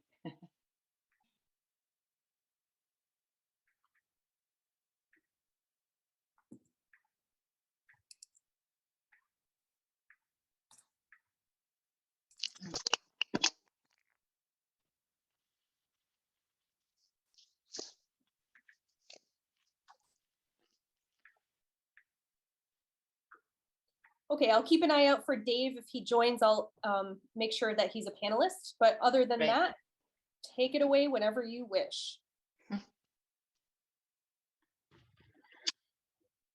Okay, well, welcome once again to the At-Large City Council Candidate Forum. This forum is sponsored by Easthampton Media, Easthampton Climate Action, and the Easthampton Democratic City Committee. In addition to this webinar, this forum is being live streamed on cable channel 193, on Easthampton Media's YouTube channel, and on Facebook. You will be able to watch a recording of the forum on the Easthampton Media Youth YouTube channel. I'm Stephen Linsky, and I'm joined tonight by fellow Easthampton Democratic City Committee members Paige Delinsky and Evan LeBeau. We want to thank the other co-sponsors who are joining us in this evening. Jen Ramsey from Easthampton Media, without whom none of this would be possible. Thank you so much, Jen. And Connie Dawson from Easthampton Climate Action. Connie will now describe tonight's program. Thanks, Steve. In 2020, 74% of Easthampton voters supported a ballot initiative that required Massachusetts to achieve 100% renewable energy use within the next 2 decades. This March, the Commonwealth of Massachusetts adopted aggressive plans to reduce greenhouse gas emissions by passing the Next Generation Climate Bill. And this September, the Easthampton City Council passed a resolution declaring that a climate emergency threatens our city and humanity. It states that a mobilization to meet this challenge is both a moral imperative and an unprecedented opportunity to stabilize the climate, to remedy environmental harms, to create clean energy jobs, and improve human lives. It calls on the city government to reach net zero emissions, to protect natural habitat and open space, to minimize the waste stream, and to move away from fossil fuels and the impact of diet and food choices on the planet. We are presenting this forum to inform the public about the candidates' views on a broad range of issues, particularly those affecting the environment. We take no positions in support of or in opposition to any of the candidates. If you are attending this webinar, you may ask questions of the candidates through the chat feature. The chat will be monitored throughout the sessions, and a representative sample will be presented at the end of the forum, as time allows. If you're having technical difficulty, you can use the chat to ask for help. Our questions were prepared in advance and shared with the candidates ahead of time. We ask candidates to limit their comments to the questions asked and to be respectful of the hosts and of each other. Candidates will have 2 minutes to answer each question. Our timekeeper, Evan LeBeau, will give a 30-second visual warning, and at the 2-minute mark will inform speakers that their time is up. Speakers will be allowed to complete their thoughts, but their microphones will be cut off after an additional 15 seconds. Responses to our audience questions will be limited to 1 minute. And now, I'm happy to welcome our moderator, Ben Weil, UMass Extension Assistant Professor of Building Energy. Dr. Weil does applied research and teaching in building science and energy systems, is associated with the UMass Clean Energy Center, and leads the UMass Clean Energy Corps. He provides outreach consulting services to municipalities, nonprofits, and institutions, primarily towards transitioning buildings to run on 100% renewable energy. Dr. Weil has published extensively on a wide range of topics related to environmental issues. And it's up to you now, Ben. Thank you. Thank you, Connie, and welcome candidates. And so the first round is going to be your introductory statements. It's a chance for you to introduce yourself and your candidacy and if possible, how you relate in particular to the issue of climate and the environment. And I have shuffled the names for each of these questions. So I'll first go to Connie Denham. Hi, everyone. So good to see you. I just want to thank the Easthampton Democratic City Committee, Climate Action, and Easthampton Media. I know how challenging this can be, and I appreciate the work that you're doing on this. Hello, everyone who's here this evening. My name is Connie Denham. I've lived here in Easthampton for the last 10 years. I've served on the Affordable Housing Partnership for a few years within the city. And I also work at UMass Amherst with students who actually work on issues like this around food justice and have worked on climate issues as well. I'm particularly very interested in affordability. I'm interested in local economies. I'm interested in small growth, as well as open spaces and renewable energy. And I think that all of these issues intersect when we think about environmental justice, when we think about net zero emissions, et cetera. And I think that it's very important for us as a community to collectively work on how all of these things intersect, to think about them so that we can plan accordingly for the impacts of climate change that are coming our way. Yeah, so I'll leave it there. Okay, and next to Brad Riley. Yeah, so hi everybody, I'm Brad Riley. So first I wanted to thank Easthampton Media, our moderator, the sponsors, and all the folks supporting the production of our debate tonight. Though I can't thank everybody individually, I also want to thank all the community members in attendance tonight and at home watching who helped me learn the ropes of campaigning in a pandemic. So thank you for that.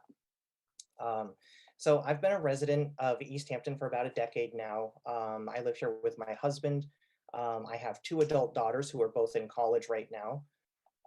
Throughout my life, I've tried to find solutions from my own lived experiences with violence and homelessness. That road has taken me through transitional housing programs for survivors of sexual and domestic violence, families without homes, LGBTQ youth, and senior citizens with co-occurring mental health and substance abuse diagnoses.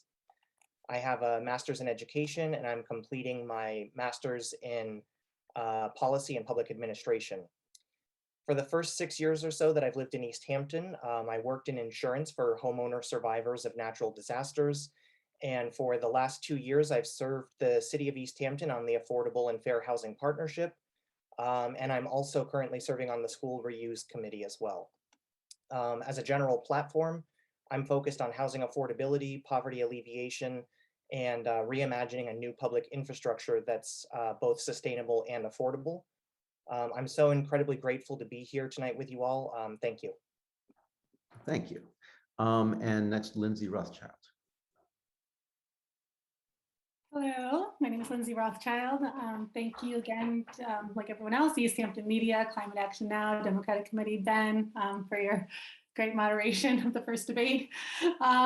Hopefully we'll be a little less lively. So I've had the privilege of the last 2 years serving as a city councilor at large in Easthampton. And in that time, we've gotten as a city to grapple with things that are on the international and national stage, such as the pandemic, the aftermath of the murder of George Floyd, climate change. These are all things that affect global and national levels, yet they reverberate here. So that's been really challenging and also heartening to be part of the city conversations with our city government and residents, working through those hard conversations and finding innovative and creative solutions to those. Or not solutions, but ways forward, I should say. I'm an educator. I was an ESL teacher for many years, working with immigrant populations. I am also, in the pandemic, I formed an online learning company. Innovation is something that I think defines the perspective that I bring to all conversations, and also equity and inclusion. In terms of climate change, I will admit that I'm not the most knowledgeable on the topic. I'm passionate about it, and in my own life, I've like I think a lot of us were working towards, getting my house away from fossil fuels. I have an electric vehicle, and I care about. I bring the lens of equity and inclusion to that as well in terms of energy justice and making sure that those opportunities are available to people who are of low and moderate income as well. So I just want to say I'm looking forward to serving for another 2 years and continuing to work on housing, climate change, the Mayor's Pledge Report, and universal design issues in our city. And that's it. I ask the voters to give me another 2 years. Thank you. And lastly, to Owen Zaret. Hey, everybody. I'm Owen Zaret. Again, as everyone mentioned, thank you to our moderator, Easthampton Media, the Easthampton Dems, and to you, the voters and residents of Easthampton.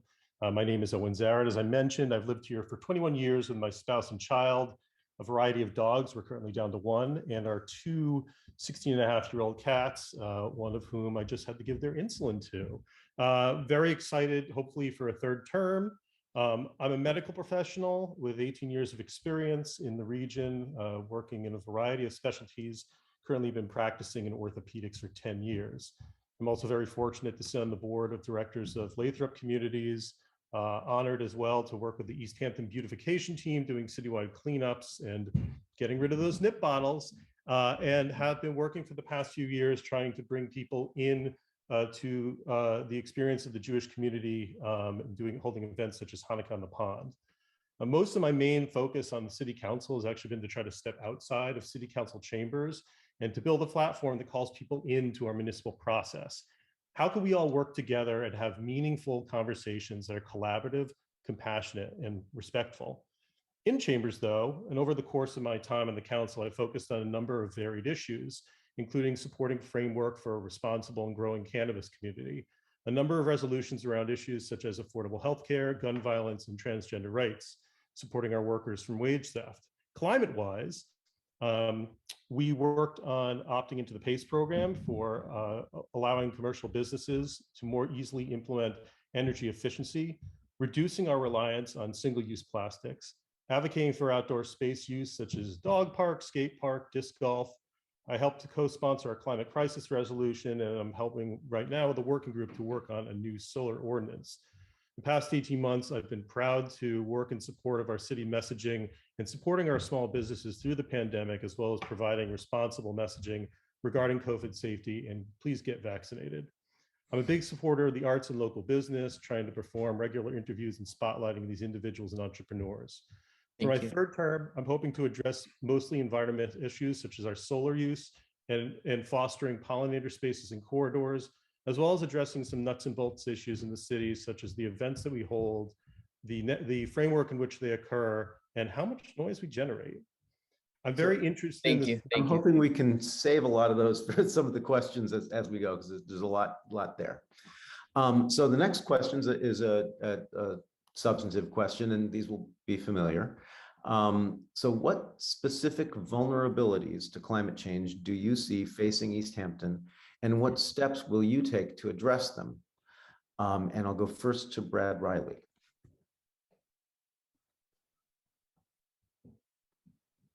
Okay, thank you. All right, well, I mean, consider this. Since the year 2000, New England has felt the effects of 48 named tropical storms, only 32 for the entire 20th century. There is no public works infrastructure in New England that was originally designed to withstand the deluge of rain and high wind gusts that are associated with these storms, especially not infrastructures that are already too old and in need of serious repair. The abundant maple and pine trees throughout the Pioneer Valley are also unable to withstand this dramatic shift in the climate. And so what we're left with is a result of compounding issues, as we've seen, downed power lines, heavy localized flooding, which is stressing out our water systems, and then even the displacement of wildlife into our city, as was the case in the Mount Tom microburst. So cost is, of course, the greatest vulnerability currently facing Easthampton. We're locked in a stalemate where the only way to maintain our public works infrastructure is to continue raising taxes on our residents. And the fact of the matter is, we're not making meaningful enough progress that the increased taxes will eventually come back down, or that the repairs are going to be sufficiently made. It's my assessment that this is a runaway train where we're dumping our revenue into an infrastructure that simply will not self-sustain in our new climate. I do think that this is an inflection point of opportunity, though. As a city councilor, I see myself in an advocacy and educator role for the government and the public. We need to start having meaningful conversations about what that green infrastructure will look like and how we're going to attain it. We're lucky to live in the heart of the knowledge corridor, and we ought to be working together with colleges and universities who specialize in climate change, ecology, and renewable energy. I'm personally not optimistic that as a species, we're going to correct our course soon enough to avoid climate disasters. To me, I think this is our new normal, but as communities, we can adapt our infrastructure to this new climate that we live in instead of trying to outrun it and pretend like it's not happening. Thank you. And next, Lindsay Rothschild. Thank you. I agree with what Brad said about the increased climate change, with the climate change problems and increased storms. I think inland flooding is probably one of our biggest vulnerabilities in terms of it's overcoming our natural and built and constructed drainage systems. And so we have to look, and I know we're already starting to work on our sewer system, but what I really liked about what Brad said was reaching out to our knowledge corridor. Again, I'm not a great expert on green infrastructure. I'm learning every day. I'm learning, and I find it an exciting topic. I went to a seminar down at the Pioneer Valley Planning Commission. There's so many people in the Climate Action Network. There's so many people working on this in our area. So we have so much knowledge. So I really think we just need to keep pushing forward, bringing mind melds together and working towards creative solutions with infrastructure. Another area I'm really concerned about is emergency preparedness. Again, thinking about our most vulnerable population, going through the pandemic, we saw how the people that are most disenfranchised and most marginalized are the most impacted. So in terms of our elderly community, in extreme weather, are we able to get them to safe, cooling places or places with heat, depending on the need? Are we able to get information out in languages that are not English to people that don't speak English in our communities? I know we've already made strides in this direction in terms of setting up the emergency alert system. And I was also heartened during the pandemic how our community really does come together and support each other in terms of all the volunteers at the Easthampton Community Center, getting food out to people vulnerable, A-Kind, community organization, organizing to get meals to kids.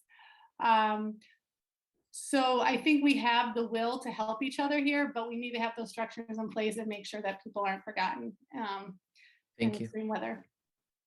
Thanks. And so same question now for Owen Zaret about the specific vulnerabilities to climate change and what steps you would take to address them. Absolutely, and excellent points by both my colleagues about needing to look to the experts in the field for sure. Lots of ideas just to throw out there. Our infrastructure, as people mentioned, the current technologies we're using for paving are clearly not resilient enough to manage the freeze-thaw cycles that accompany the temperature extremes that come with climate change. We need to invest in more climate resilient technology around paving our roads and sidewalks. This may mean materials technology, but it may also mean monitoring technology, perform minor maintenance before large potholes form and repaving is needed, which we're all familiar here in Easthampton with. We need to be more aggressive regarding our current reliance on fossil fuels. We need a new solar ordinance. We need to be implementing more use of solar and renewables. We need to be generally more energy efficient all around in terms of our buildings, and we need to reduce the barriers to implementing sustainable energy solutions. Also, we need to increase our use of electric vehicles here in the city. We need to continue to reduce plastic waste and increase home and commercial composting. We need to protect our aquifer and our water sources and increase water retention through permaculture and rain gardens. As climate changes, we become more susceptible to drought. Droughts when we do our tile, droughts when we don't have water. And our farmers need to be aware of what crops to potentially grow as we see rising average temperatures and decrease in availability of moisture. So we need to use our agricultural commission to better inform. Last thing, our natural ecology. This means an aggressive program to remove invasive plants, reduce pesticide use, and establish and expand our native species of plants and trees to foster our pollinator habitats. And last but not least, Connie Denham. I agree with everything that has been said. It's hard going last with this question, but absolutely. I think extreme heat, flooding, rising sea levels are also going to be impacting our area. I lived in Kazakhstan for 5 years, and the extreme heat that was there and cold in terms of minus 40 degrees. And the first summer that I was there, it was 55 degrees Celsius, which is about 130 degrees or so. And the roads were literally melting. And we have to be prepared for those extreme temperatures. If we don't like our roads now, we're really going to be struggling in the future with extreme heat. So, when I think about kind of our vulnerabilities, certainly infrastructure, as I said, roads, our buildings, we have to be prepared for our buildings working efficiently, et cetera. Water quality is certainly an issue. And I think with the flooding, being able to have efficient runoff, so that our roads the impact on roads is minimized. As Lindsay mentioned, our most vulnerable population is a real concern. How do we move people very quickly in extreme heat situations? And also tapping into our formal and informal community groups that exist. Again, mentoring AKIND, mentioning the Easthampton Municipal Aid, et cetera. So I think those are really important. And again, I think also some people have mentioned affordability. I think that's a real concern and something that is a real vulnerability of ours, particularly as people move off the coastlines with rising seawater. That's going to impact people looking for new homes inland. So that migration is going to impact our affordability and the residents who live here, because with a reduced housing stock, that's going to increase the cost of living for people who are looking for homes off the coast. So thank you. Thanks. Okay, the next question is about actions you would take. So what actions will you take to address the city's economic and racial disparities and physical accessibility issues through your work as a city council member? And I'll go first to Brad Riley.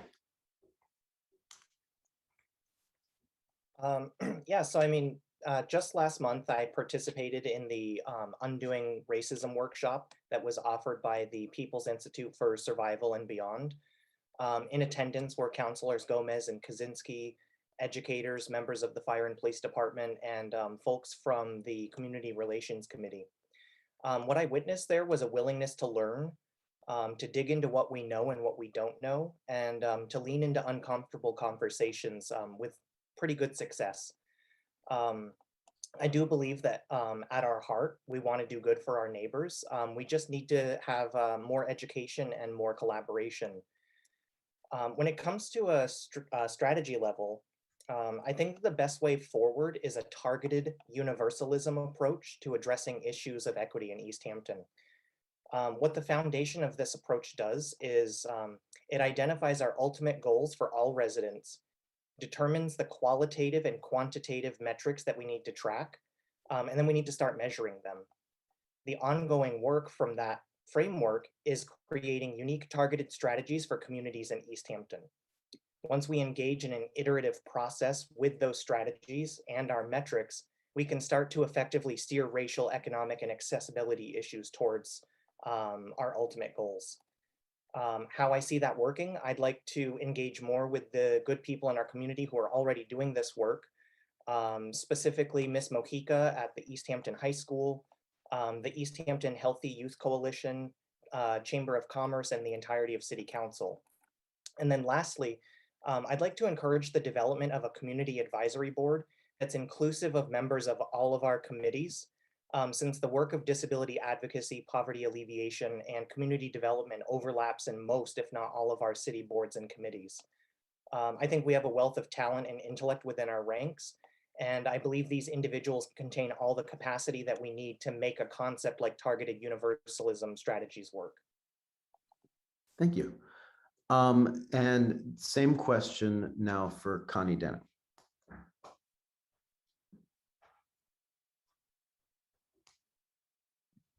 You know, when I thought about this question through kind of a climate lens, et cetera, when I think about economic and racial disparities, I think that we have a history nationally and locally in terms of the poorest among us, the most economically challenged, and the most racially diverse are the ones who are impacted most severely by climate and our inability to address the impact of climate challenges. And so I think that as a community, we have to be aware of those areas of our community that are most vulnerable and the people that are the most vulnerable in this. And so being able to identify those areas.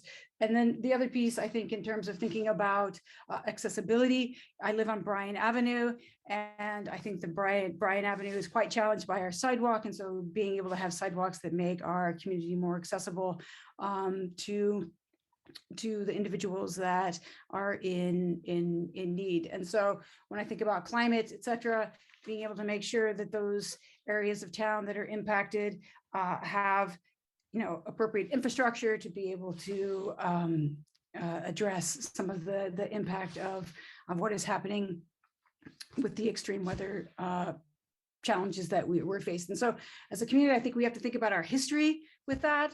And I think that we have to be willing to address and engage the community in conversations to address those needs. So, yeah. Thank you. And Lindsay Rothschild. Thank you. This topic is so big and so important to me, and it's really hard for me to focus on what I want to say. Actions I've taken already is I chaired the ordinance review committee where we looked at bias in our ordinances. I also advocated and collaborated with the Affordable and Fair Housing Partnership and the CPA to reduce barriers in our rent relief program. And they brought it to the council, and myself and a couple other councilors raised concerns about some of the barriers and they were very receptive, and we went back and reworked it and made it and reduced those barriers.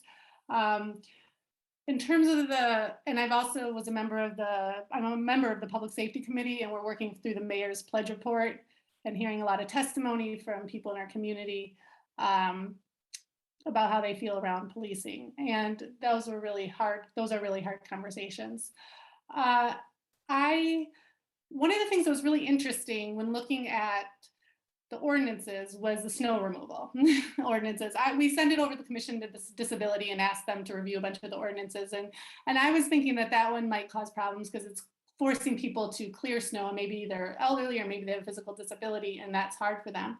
But what really came back to us, the snow removal ordinances came back very strongly, but it came back because the problem with people who do not remove their snow and whether or not we are enforcing it, even the city not removing the snow. Also, if you have a physical disability, if you rely on the sidewalks or bike paths to get somewhere and you're on your way and one person hasn't shoveled, your way is blocked, your day is done.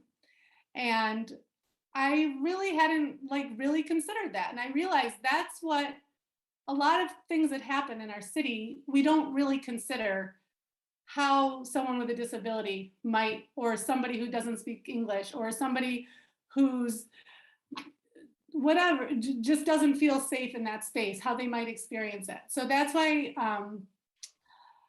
and in Sweden, actually, they came up with gender equity was a major issue. Did I get my time thing? Yeah. Yes, thank you. Shoot. This is my big time. This is a topic I love. But anyway, I am going to continue to be working with the Commission on Disability and other stakeholders to talk about how to bring universal design into all of our planning processes and not have it so siloed. That's great. Thank you. And finally, Owen Zarrett. You know, one of the things I love the most about being on the city council is collaboration. It's not about just what I think, it's about what 8 other people think and how to synthesize that. And one of the things I'm very grateful for was some of what Councilor Rothschild just spoke about was bringing some of the concerns from the Ordinance Review Committee to the council and definitely opening my eyes about how we need to decenter ourselves and be more thoughtful around our ordinances as they pertain to people with disabilities. And that created this whole discussion and a journey for me to work more with advocacy groups and people with disabilities around some issues and around some of our ordinances. And it was really helpful. And I'm really grateful for that. You know, Councilor Rothschild talked about a little bit about our sidewalks as other people did. We need a full city audit to determine the state of our sidewalks as they pertain to ADA accessibility and potentially even augment what we're doing in the city for accessibility. Also in terms of accessibility, which was also touched upon, is lingual accessibility. We have to think about the non-English speakers here in town and make sure we're providing language options for residents in our city that are non-English speaking. We have to, as mentioned by other people, we need to approach racial disparities with good intentions, and our efforts to do so need not to be centered on us, but to be centered on the populations we're talking about. We need to gather the appropriate data, like I think Mr. Riley mentioned. We need to look at best practices, and we need to look at the resources, and then we have to have constructive dialogue. We need to make sure that we're creating equity options for BIPOC people in the city. This includes all businesses, perhaps through Blueprint Easthampton, but most importantly, our cannabis industry that has provisions for economic empowerment, and yet we don't have any sort of equity provisions in our city. We need to work on that. Thank you. Thanks. Okay, the next question is about balancing goals and budget priorities. So how will you balance net zero energy goals with the city's other budget priorities, and how will you pay for them? And I'll go to Lindsay Rothschild first. That wasn't one of our questions, was it? It is one of the questions in the document that the organization put together. Okay, it wasn't one of the ones sent to us, but can you repeat it? Yes. So how will you balance net zero energy goals with the city's other budget priorities, and how you pay for them? Okay. I guess what I've learned working in the city, and also in big institutions, I worked at colleges, is that nothing should be siloed. So every time you're looking at one thing, it's not to the detriment of something else. So I think an example of that is we're coming up with the school reuse, for example. Our 3 schools that we're going to be repurposing, and we're going to be creating an RFP for that. We need affordable housing, but we can also write into our RFP that we want certain energy standards with, you know, in our terms of our ranking that. When we look at, you know, our public vehicles, like we're getting hybrid vehicles in our police department, and we are, so I don't think it should all be integrated. And I think that's what I've been learning is like, I'm going to different groups, I'm going to different committees and boards, and like, I think Brad brought up that there really needs to be a place where these groups come together, because so much of it is touching on the other. So I guess that's how I would answer that question, that it's not one or the other, it's how can you integrate both? No, that makes perfect sense. Connie Denham, same question.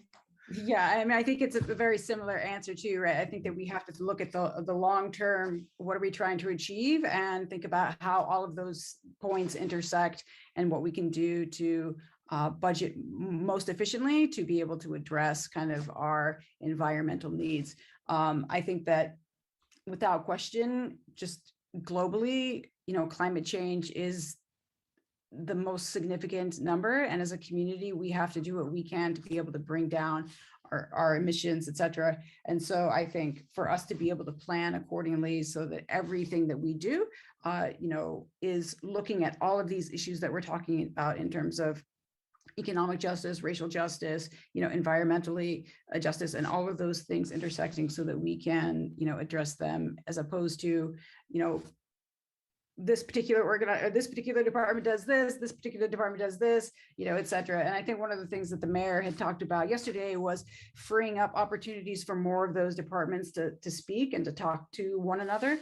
And so I think that that's something that, as a city councilor, if I'm elected into this, working with the other city councilors to open up those pathways for more discussion, more opportunity to explore ideas, so that we can be the most effective and efficient in kind of our both budgeting process, but planning process.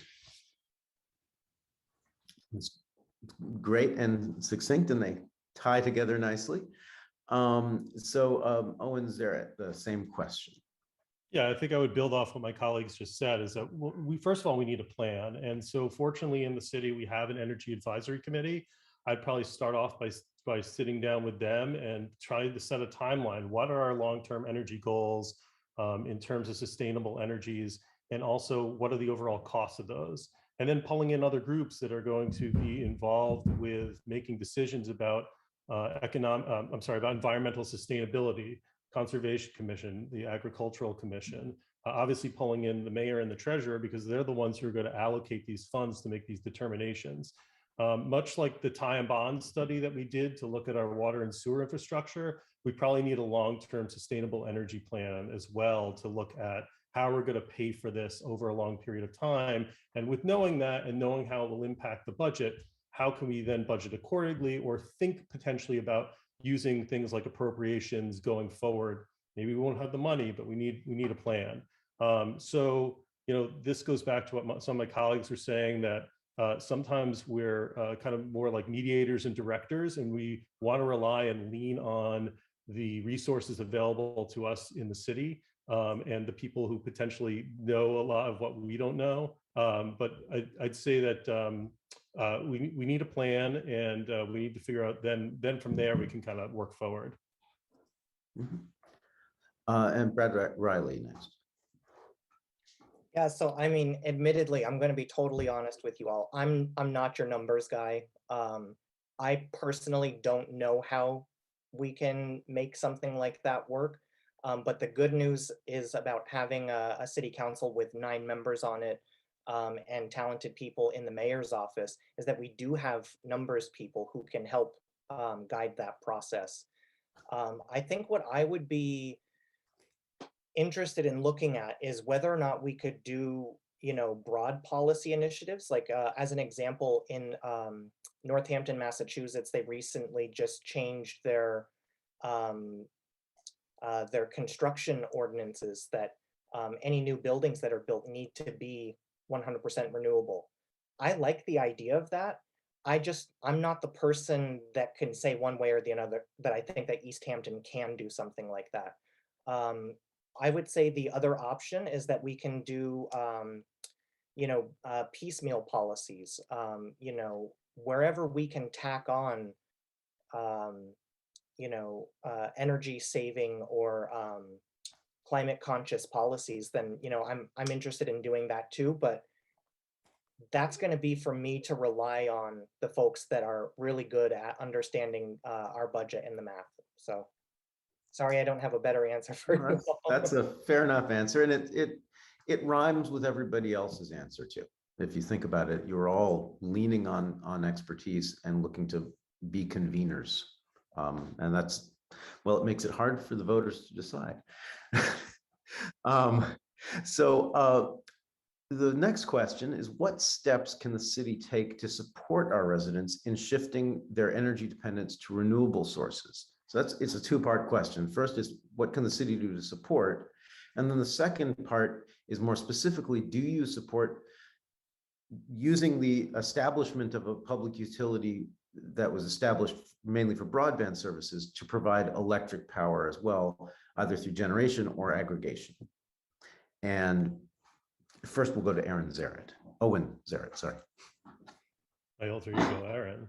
Well, I mean, as most of you know, we took a big step recently with authorizing the mayor to enter into a contract negotiation with Honeywell to put solar on the roof of City Hall, behind the police station, and by the water treatment plant. Now it's interesting because so we'll potentially have behind the meter solar in many places in the city, but we also have a couple contracts requiring us to purchase from other places our renewable energy. So we're kind of in like a hybrid right now where we have both kind of like an aggregation plan plus generating our own energy. So what works best for the city going forward? I don't know. And again, this is where we lean on people like the Energy Advisory Committee to determine what's best. Obviously, we want to make a plan for it to be a fully renewable city as soon as possible.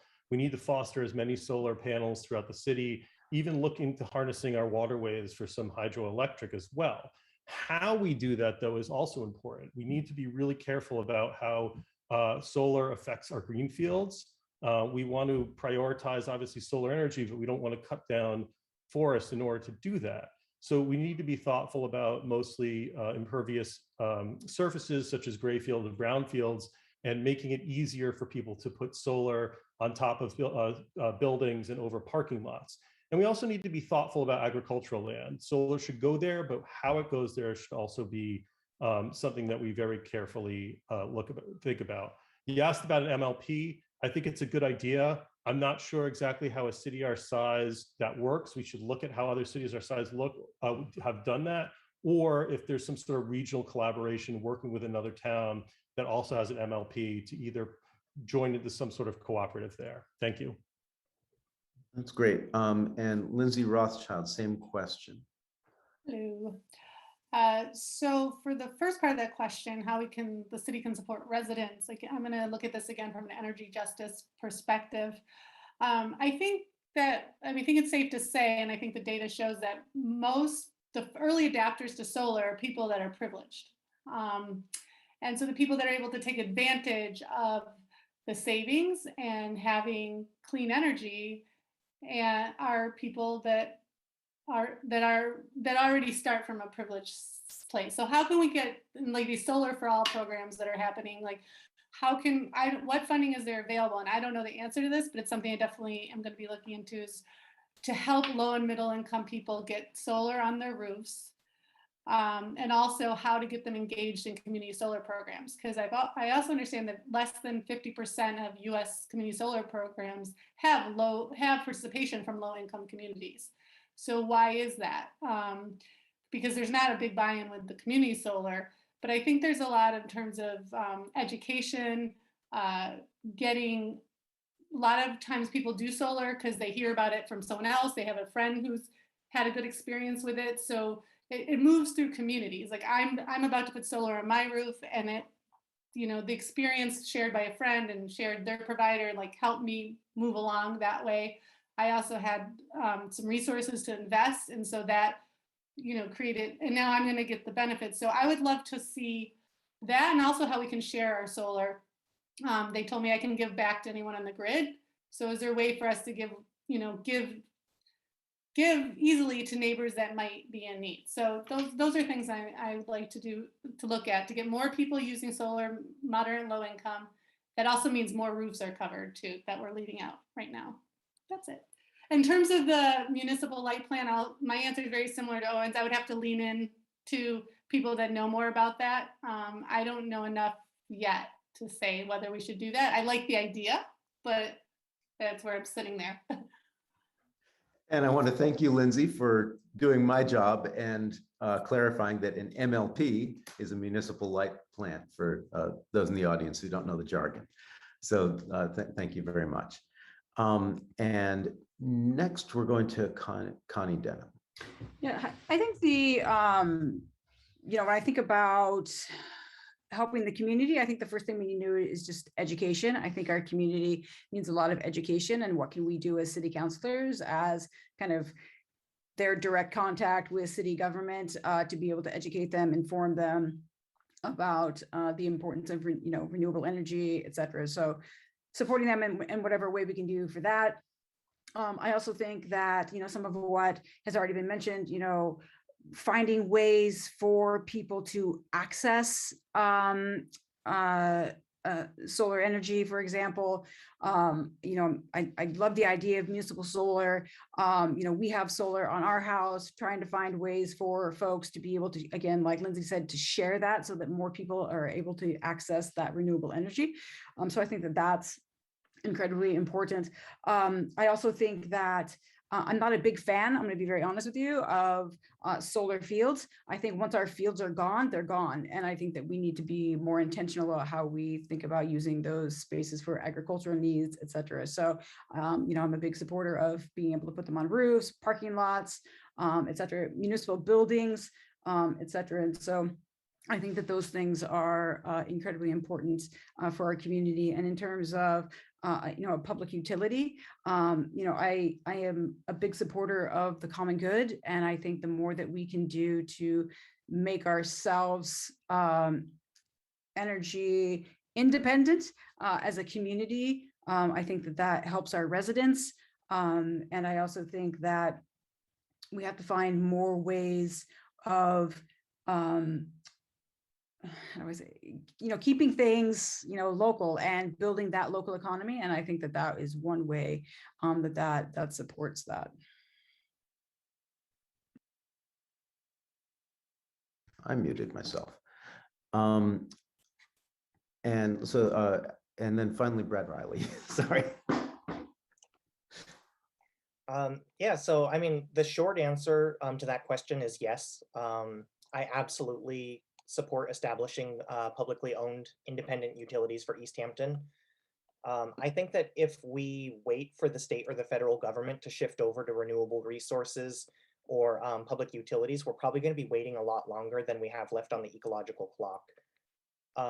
The long answer is that I personally don't know right now if Easthampton has the capacity to make some of these changes.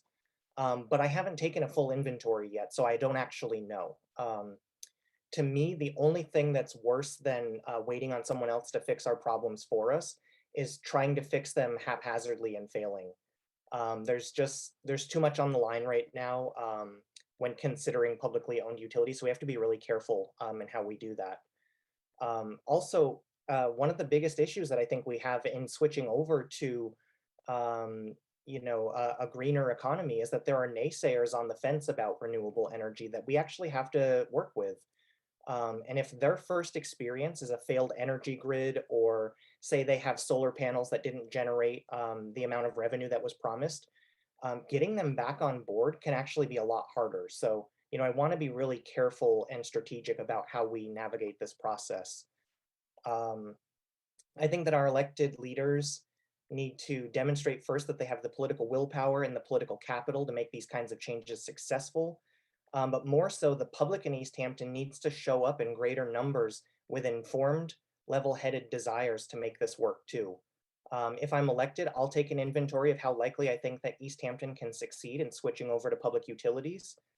I'm ready to go. But if my assessment is that we don't have the willpower or the capital to make it work, then the decision switches over to what level of effort and engagement do we need in order for it to work.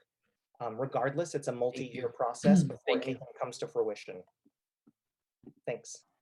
Thanks. Okay, the last question before we get to audience questions are this one, and it's kind of a yes/no question.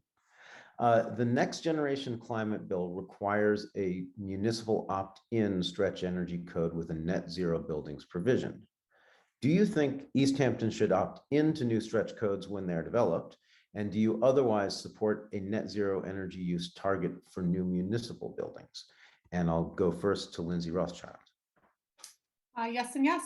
I think we're facing something huge. We have to say yes to these kinds of things. And so we got to rip the Band-Aid off. That's it. Very good. Owen Zaret. Definitely yes, with an asterisk. We dealt with something like this recently where we had ordinance introduced to require a certain amount of solar on new commercial buildings. And the issue with these things and changing building codes is it becomes a lot more expensive for people to come here and build in Easthampton. Now, that being said, I agree with my colleague that climate change happened yesterday. The planet's already dying. And so we need to do something now, today.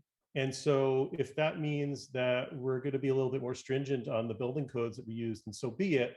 Although here's where regionalization comes in, is there's potential to reach out to other local communities and say, hey, you guys got to do the same thing. This is the right thing to do for our community. It's the right thing to do for your community. And when you normalize these building codes, so when someone looks at Easthampton and say, oh, I'm going to build somewhere else, well, guess what? That's the building code there too. And so we need to work with our regional partners to try to get everyone to be on the same page here. So yes. Okay. And Brad Riley. Yes to both. I mean, it is what it is. Like Owen said, our planet is in the process of dying. Actually, we're in the process of dying. The planet will likely survive without us. It's an existential threat that we're being faced with. And I'd like to take a slower approach and be more cautious and careful, but the time to act is now. These are things that we need to do. The urgency is there. And Connie Denham. Yeah, the same. I mean, I think these things, yes, right. It's an issue. Climate change is an issue. We have to deal with it now. We could say, okay, we're going to do it this way, this particular year, and then 5 years, we're going to have to upgrade that to meet new standards. And so I think that is, it's a waste of time. It's a waste of energy. And I think that we need to act immediately. Okay, so virtual unanimity. We've got a few questions, and actually the first two are about where you, these kind of broad general questions. So what resources do you use to determine your energy and climate related positions? So where do you get your information? And I'll go first to Owen Zaret. Ooh, that's a good question. I'm gonna go with Google. I mean, based on any question about really anything, I mean, it's internet research mostly for me. I mean, there's some organizations out there that I've probably looked at more than others, but typically for any topic, it's doing some internet research, pulling out, kind of trying to look at the best practices, looking at what other municipalities are doing when we're talking about policy. So yeah, that's my short answer. Okay, and Connie Denham, the same question. Can you just repeat the question? Yeah, sorry. It's what resources do you use to determine your energy and climate related positions? So where do you go for your information, and how do you form your opinions? Yeah, I think engaging with other folks who are concerned about this particular issue is a good starting place for me in terms of that. I think as someone who is stepping into or potentially stepping into as a role as a city councilor, I think it's about finding out what other cities and communities like Easthampton are doing, and how can we adopt pieces of those things to be able to kind of improve our energy efficiency. I think some of that is just educating myself and in terms of trying to understand some of these particular issues. It's not my area of expertise, and so that's something that has to be done.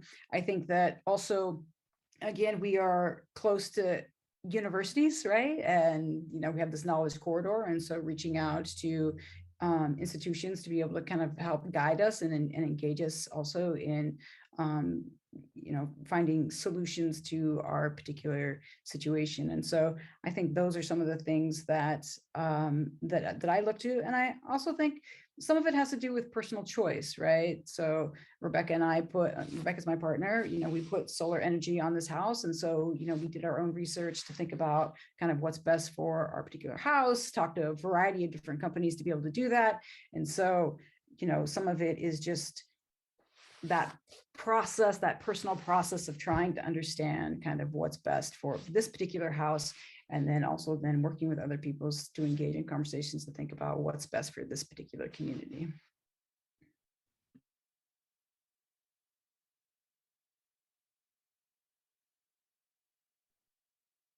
You're muted. So Lindsay Rothschild, the same question, where do you get your information? Oh my God, I was having like a flashback to Katie Couric talking to Sarah Palin. So I just wanted to ask her for one book. Sorry. I also do a lot, I do a lot of like, you know, like probably a lot of other people listen to NPR, and then I'll hear a story that triggers my interest, and then I'll kind of go down a rabbit hole looking at that. Like that's what happened with Solar for All projects. I listened to a DC NPR, so I was listening to what was going on down there, and then I'll research it. And I look at the Massachusetts municipal vulnerability site to look for what local projects are going on in our state, because those, and I'm a people person, so I reach out to, I have a friend who works at Point Blue conservation coastal in Point Reyes in Northern California, who does been working in climate change his whole career, and I reach out to him a lot and ask him questions. So that's pretty much, I'm just always curious and looking to learn more. So. And Brad Riley? Yeah, I mean, I would say that I've been pretty blessed in my educational journey to have been able to learn from Murray Bookchin, who was one of the founders of social ecology. You know, I've taken courses at the University of Massachusetts that were around governing of the commons, specifically focusing on the work of Lynn Ostrom. What I tend to do is, you know, I think with any contentious issue, there's always going to be competing interests that have their own narratives. They're working for people, you know, so like economics, for example, the economics of climate change. You could read the same data from two different people, and it's going to tell two completely different stories. So, you know, I look into the scholarly research and I look into the economic reports, and I compare what people are saying. Try to understand who the people are that are saying the things that they're saying, and try to piece out what I think is the most accurate representation of the facts. You know, and then also, right, I mean, just like what Connie was saying, you know, I'm a student at UMass Amherst studying public policy. A lot of my professors and classmates are in this field. So I rely on them. I ask the actual people with PhDs, what do you think about this, or what's the best way forward? So, you know, I think it's really relying on all of our stakeholders in our community, because we have tons of them. Great answer. So the next one is a question that was also asked to the mayoral candidates, and it's a very large question, and it allows you to go pretty wide-ranging. What do you see as the biggest issues facing Easthampton and the region right now? And I guess rather than having me circulate around, any one of the candidates can choose to go first. You just raise your hand. Okay, Brad Riley, and then Lindsay. Yeah, I mean, so look, a lot of the things that we're talking about right now, I mean, they're things that are essential that we need to do. But the fact of the matter is, the changes that we're making, like, we can't create a bubble around Easthampton and everything else is going to be fine. We need to be engaged with other communities in our area, or I would say in the entire region, because they're all facing the exact same things that we are. The climate in Connecticut is no different right now than the climate in Massachusetts. And if there are, you know, city planners or regional planners or environmentalists who are coming up with ideas of things that work, we need to start collaborating with them to find out what we can all collectively do together. Because if we make this the bubble the size of New England, and we start collaborating with these communities, then we start creating a matrix of likely solutions. So I'll just say one organization that is an example of how this works is the Pioneer Valley Planning Commission. And they work on a lot of really great initiatives that kind of stem from the Vermont-Massachusetts border down into Connecticut. So, you know, those are the kinds of things that I think in the future we need to start focusing on, because we can do everything we want to protect Easthampton, but if other people aren't doing their part to protect their communities, we're going to get snowed under by the climate, whether we make it changes or not. Good perspective. And Lindsay Rushard, if you want to, again, biggest issues facing Easthampton in the region right now. Okay, I'll just be short. I think the biggest issues are climate change and affordability. Just housing stock is a really big issue. Lack of homes and affordable homes. Fair enough. Owen or Connie, either one of you can answer. Otherwise, I'll assign it to Connie. Yeah. So I think without question, I think climate is the most significant issue for not just Easthampton, I think the nation, the globe, et cetera. And so I think that we have to be working on trying to find solutions to navigate that and to manage that. Again, I think that, part of that, again, when I think about climate and I think of sea level rising, et cetera, like we are going to be inundated, and that's going to impact our natural resources. That's going to impact our water. That's going to impact our ability to manage wastewater. All of those things I think are really significant. And I think the other thing that I'm noticing that is particularly of concern to me is when I walk around my neighborhood and my streets, we have so many trees that are dying and coming down. And I think that we have to be much more proactive in terms of replanting trees to protect our roads, because it's actually really quite alarming to me. And is that the largest issue? No, I think all of these pieces fit together, but that it's significant. And Owen Zarrett, again, the broad question.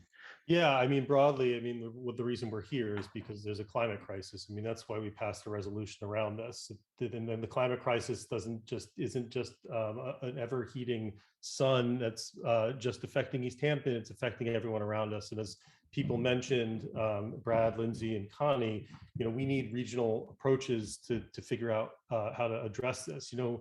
Recently here in Easthampton, I was talking to Councilor Rothschild about this. We passed a single-use plastics ordinance, which is great, except all of that compostable material, you need a commercial composting facility. So everyone in the Commonwealth or everyone in Western Mass can require compostable materials in their takeout packaging. But if you got nowhere to actually put it where it properly composts or decomposes, that's not good. So we need to work with our partners who are working on this to be able to actually have that decompose, not just sit in landfill and do nothing.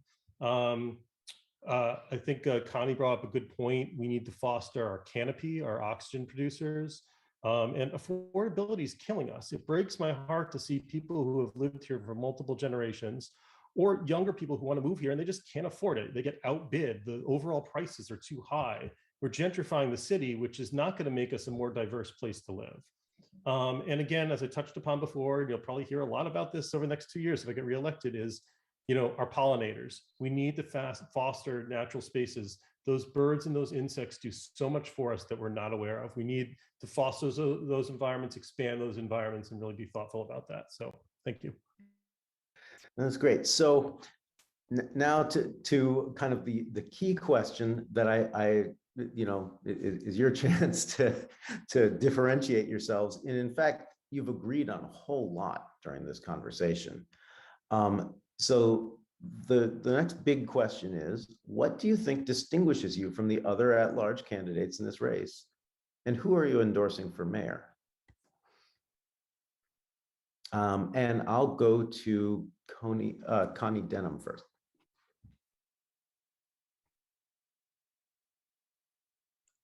I think you're muted. Sorry, can you read the question one more? What distinguishes me? Yes, and who are you endorsing for mayor? What distinguishes me? Well, I haven't been on city council before, and I think part of what distinguished me is that I'm new to city council, and I think that I'm an out of the box thinker, and I'm willing to engage people to the community in conversations about kind of what their interests are and what their concerns are. Our campaign, we knocked on 2,000 doors, door to door, asking people what was concerned of them, what do they need, what do they appreciate about Easthampton, and so really trying to find answers from the community in terms of what they identify as the priorities of Easthampton. And so I think that's something that I'm particularly proud of. I think the other thing is, my personal background. I've worked with underrepresented populations my entire life, worked in a homeless shelter, worked with youth who had group homes for kids, et cetera. And so I think I have a unique perspective in terms of understanding people's experiences and kind of what's a priority for them. So I think that's something that's really important to me. And do we have to say who we're voting for mayor? That just feels like a very private. I don't think you have to. I'm just reading the question from an audience Okay, member. yeah, I think that who I vote for is something that's very personal to me, and yeah. Fair enough. I guess Brad Riley, same question. Yeah, so obviously everybody that's listening, right, they can recognize that of the four of us, we have way more in common and have more shared goals than we do differences. All I can say is what I would bring to city council is that I believe that the role of a city councilor is to be a mediator between multiple levels of government and be a liaison for the public. I think that it is a pattern in our political culture that the public uses elected officials as sounding boards. They want to complain about something, they want to yell about something, they're angry about something. And in terms of policy ideas, I am open to every single policy idea that anybody wants to bring to the table, but they have to come with a problem and what they think their solution would be. I don't want to hear problems from people because I'm only one person. As a body, we're only 9 people.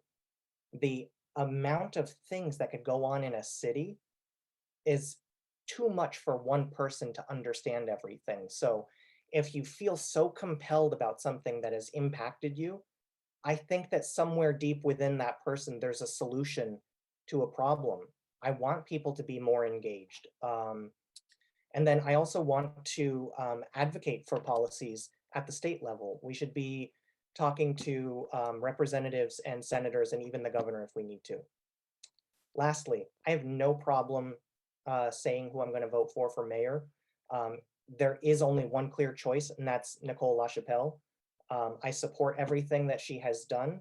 I've witnessed Easthampton turn into a vibrant community over the last 10 years, and she has a huge part in that. And to me, I'm 100% on board with her. Thank you very much. And Owen Zaret, same question.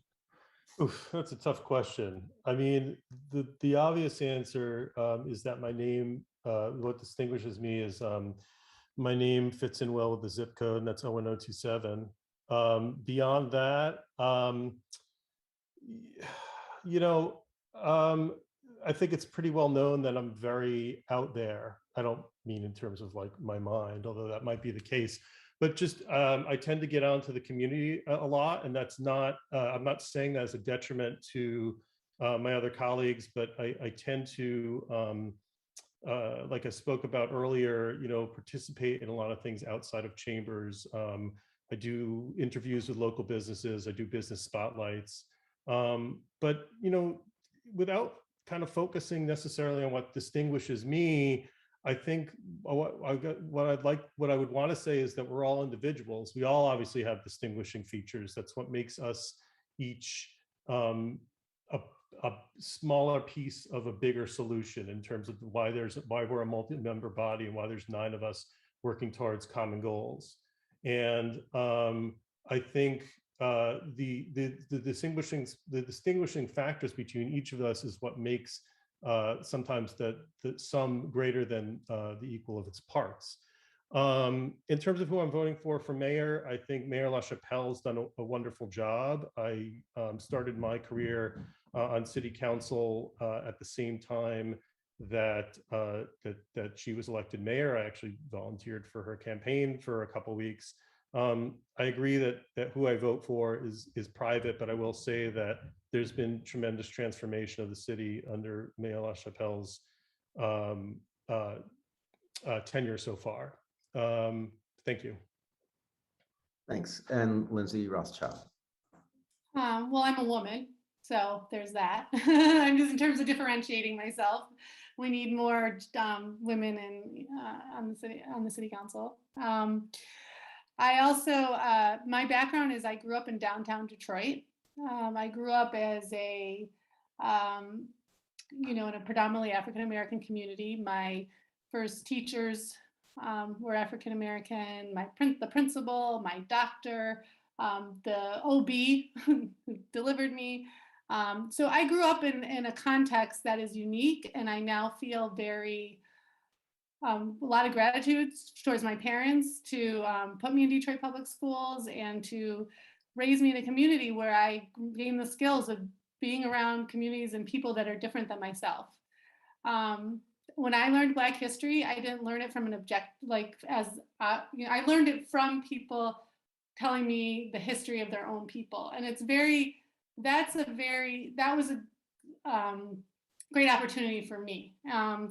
So my whole life, I've been in communities with groups of people that are different than me. I was actually on the intern of the year in the New York City Council in 1994. I served under the first Dominican elected official in the United States in Washington Heights. I spent a lot of time studying immigrant education. I did my thesis paper on the crisis in bilingual education and the low graduation rates. So my undergrad was in social policy. My master's was in teaching English to speakers of other languages, spent a lot of time in immigrant communities.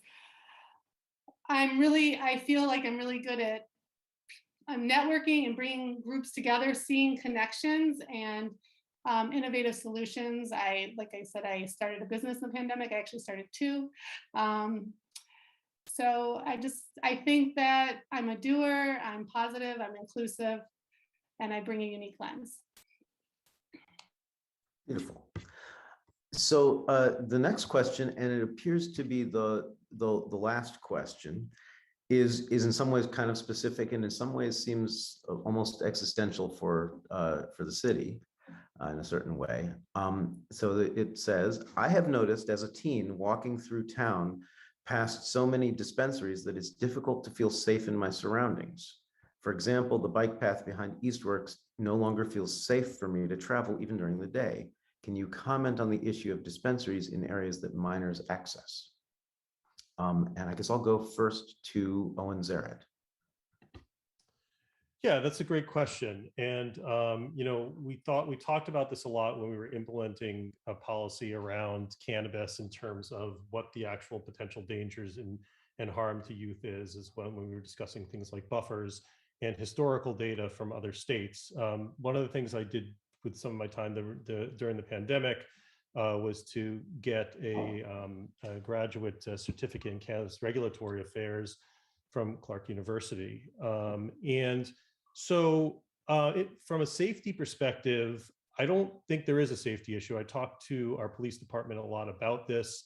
Is there more minor access? Historically, the data, when you look at other states, is that minor use, people under 18, that use either flat or has decreased with legalization of cannabis. Now, that being said, we always talk about, that's great. So that's what happened in Colorado or California or Washington, but we do need to look at what's happening here. We have the Healthy Youth Coalition here. They're data gatherers. We need to work based on data. And even if there aren't dangers, the perception of danger is important to talk about in our community because that's still how someone feels. And so we need to sit down with that resident or residents and find out, well, why do you feel this way around our cannabis industry? What could the proprietors of dispensaries be doing to make you feel more safe here. Because yeah, we went from 0 to 60, or actually closer to 0 to 6 in terms of how many dispensaries we have here at Easthampton. I will say that while cannabis is legal, we need to think more about how those are stored in our homes and think about a lockbox program. And that's, again, something we can partner with our youth and the Healthy Youth Coalition around. Okay, I'm actually going to just cycle through. I want to give everyone a chance. So Lindsay Rothschild. I would say, so Joycey Julie posted that. I would say, tell me more about that, because that's interesting to me that you feel unsafe, and that's not how I want you to. You know, we can throw any kind of data at you and say this is why you shouldn't feel unsafe, but that doesn't change the fact that you do, and there must be factors. So I welcome you to reach out to me, Julie, and have a conversation, because I want to hear what's making you feel unsafe and do. So, and I also wanted to finish my other question. I didn't realize I am supporting Nicole LaChapelle in the mayoral election. I think she's done an excellent job in the city. I think she's a strong leader. And I also enjoyed learning about Don Torrey tonight, though, as well, and welcome his participation in the city. Thank you. So I'll go next to Brad Riley. Yeah, so I mean, I really want to echo what Lindsay and Owen have just said. There is a difference between statistical facts and like perceptions of what's going on. We do know for a fact that in communities that have recreationalized cannabis, there are actually reductions in crime. So, you know, this is, whether it feels that way or not, we're not actually having issues with crime around the dispensaries, specifically INSA, which is right next to the park. In my opinion, I was surprised at how incredibly regulated all of the standards are for our dispensaries. In an ideal situation, I think that we did it better than most communities have. But that being said, right, if the fears are there, they're there, and that's real. So, you know, we do need to address that. And, you know, maybe that looks like, you know, Owen mentioned the Easthampton Healthy Youth Coalition. I know that right now they're talking about developing a social norms campaign, which I think can help out a lot. Or, you know, maybe we can use some of the revenue in the cannabis fund to do an outreach education program that shows our citizens that there really isn't anything to be afraid of. It makes sense. I mean, for the last, you know, 50 to 70 years, we've had media narratives and government policies that have told us that this is something that's bad. And what we're finding out is that it's not actually as bad as people originally told us. So I think we just need to have more conversations and more training and outreach and education. And I think the dispensaries would be open to that as well. Connie Denham, any thoughts? Yeah, I think the first thing I want to say is, you know, your experience is real and it matters, right? And I think that it's really important to recognize and understand that you're probably not alone, right? And so I think one of the things that as city councilors we can do is try to pull other young people in to have a conversation to find out how they're feeling about that.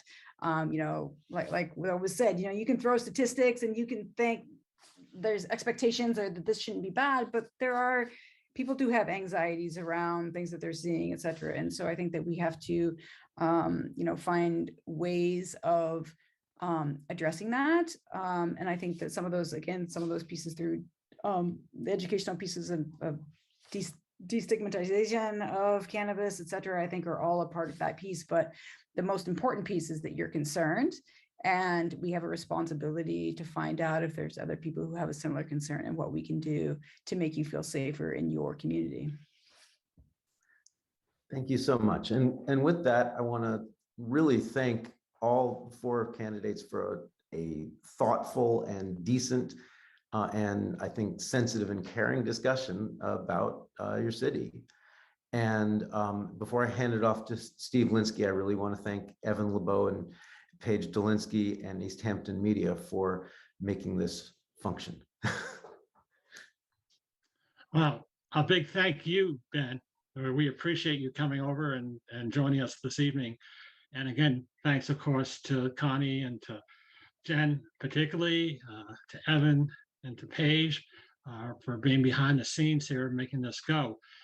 There may be folks who have questions in their minds. And so before we break, we want to make sure that all the candidates have an opportunity right now, if they want to use the chat function, to give our viewers the contact information that that they can direct questions to you about. So while we're kind of talking about this, maybe you can kind of type it in and I will read them.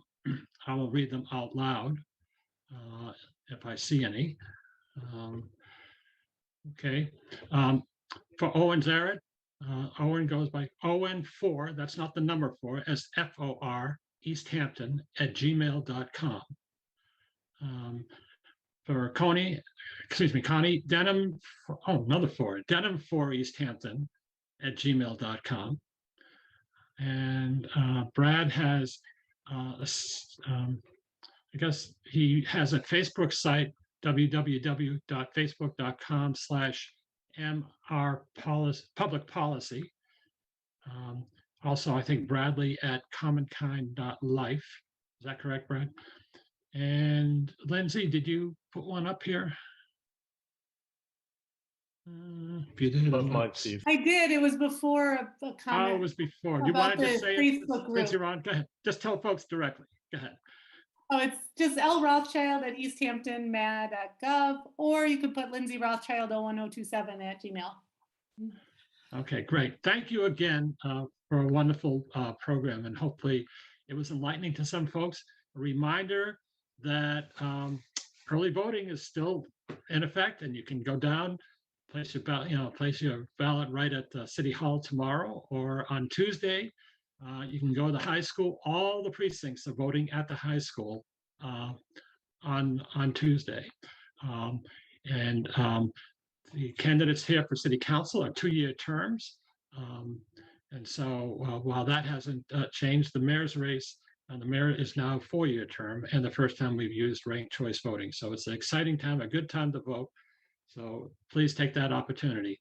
Thanks again, for Easthampton Media, who will be airing this multiple times, and we appreciate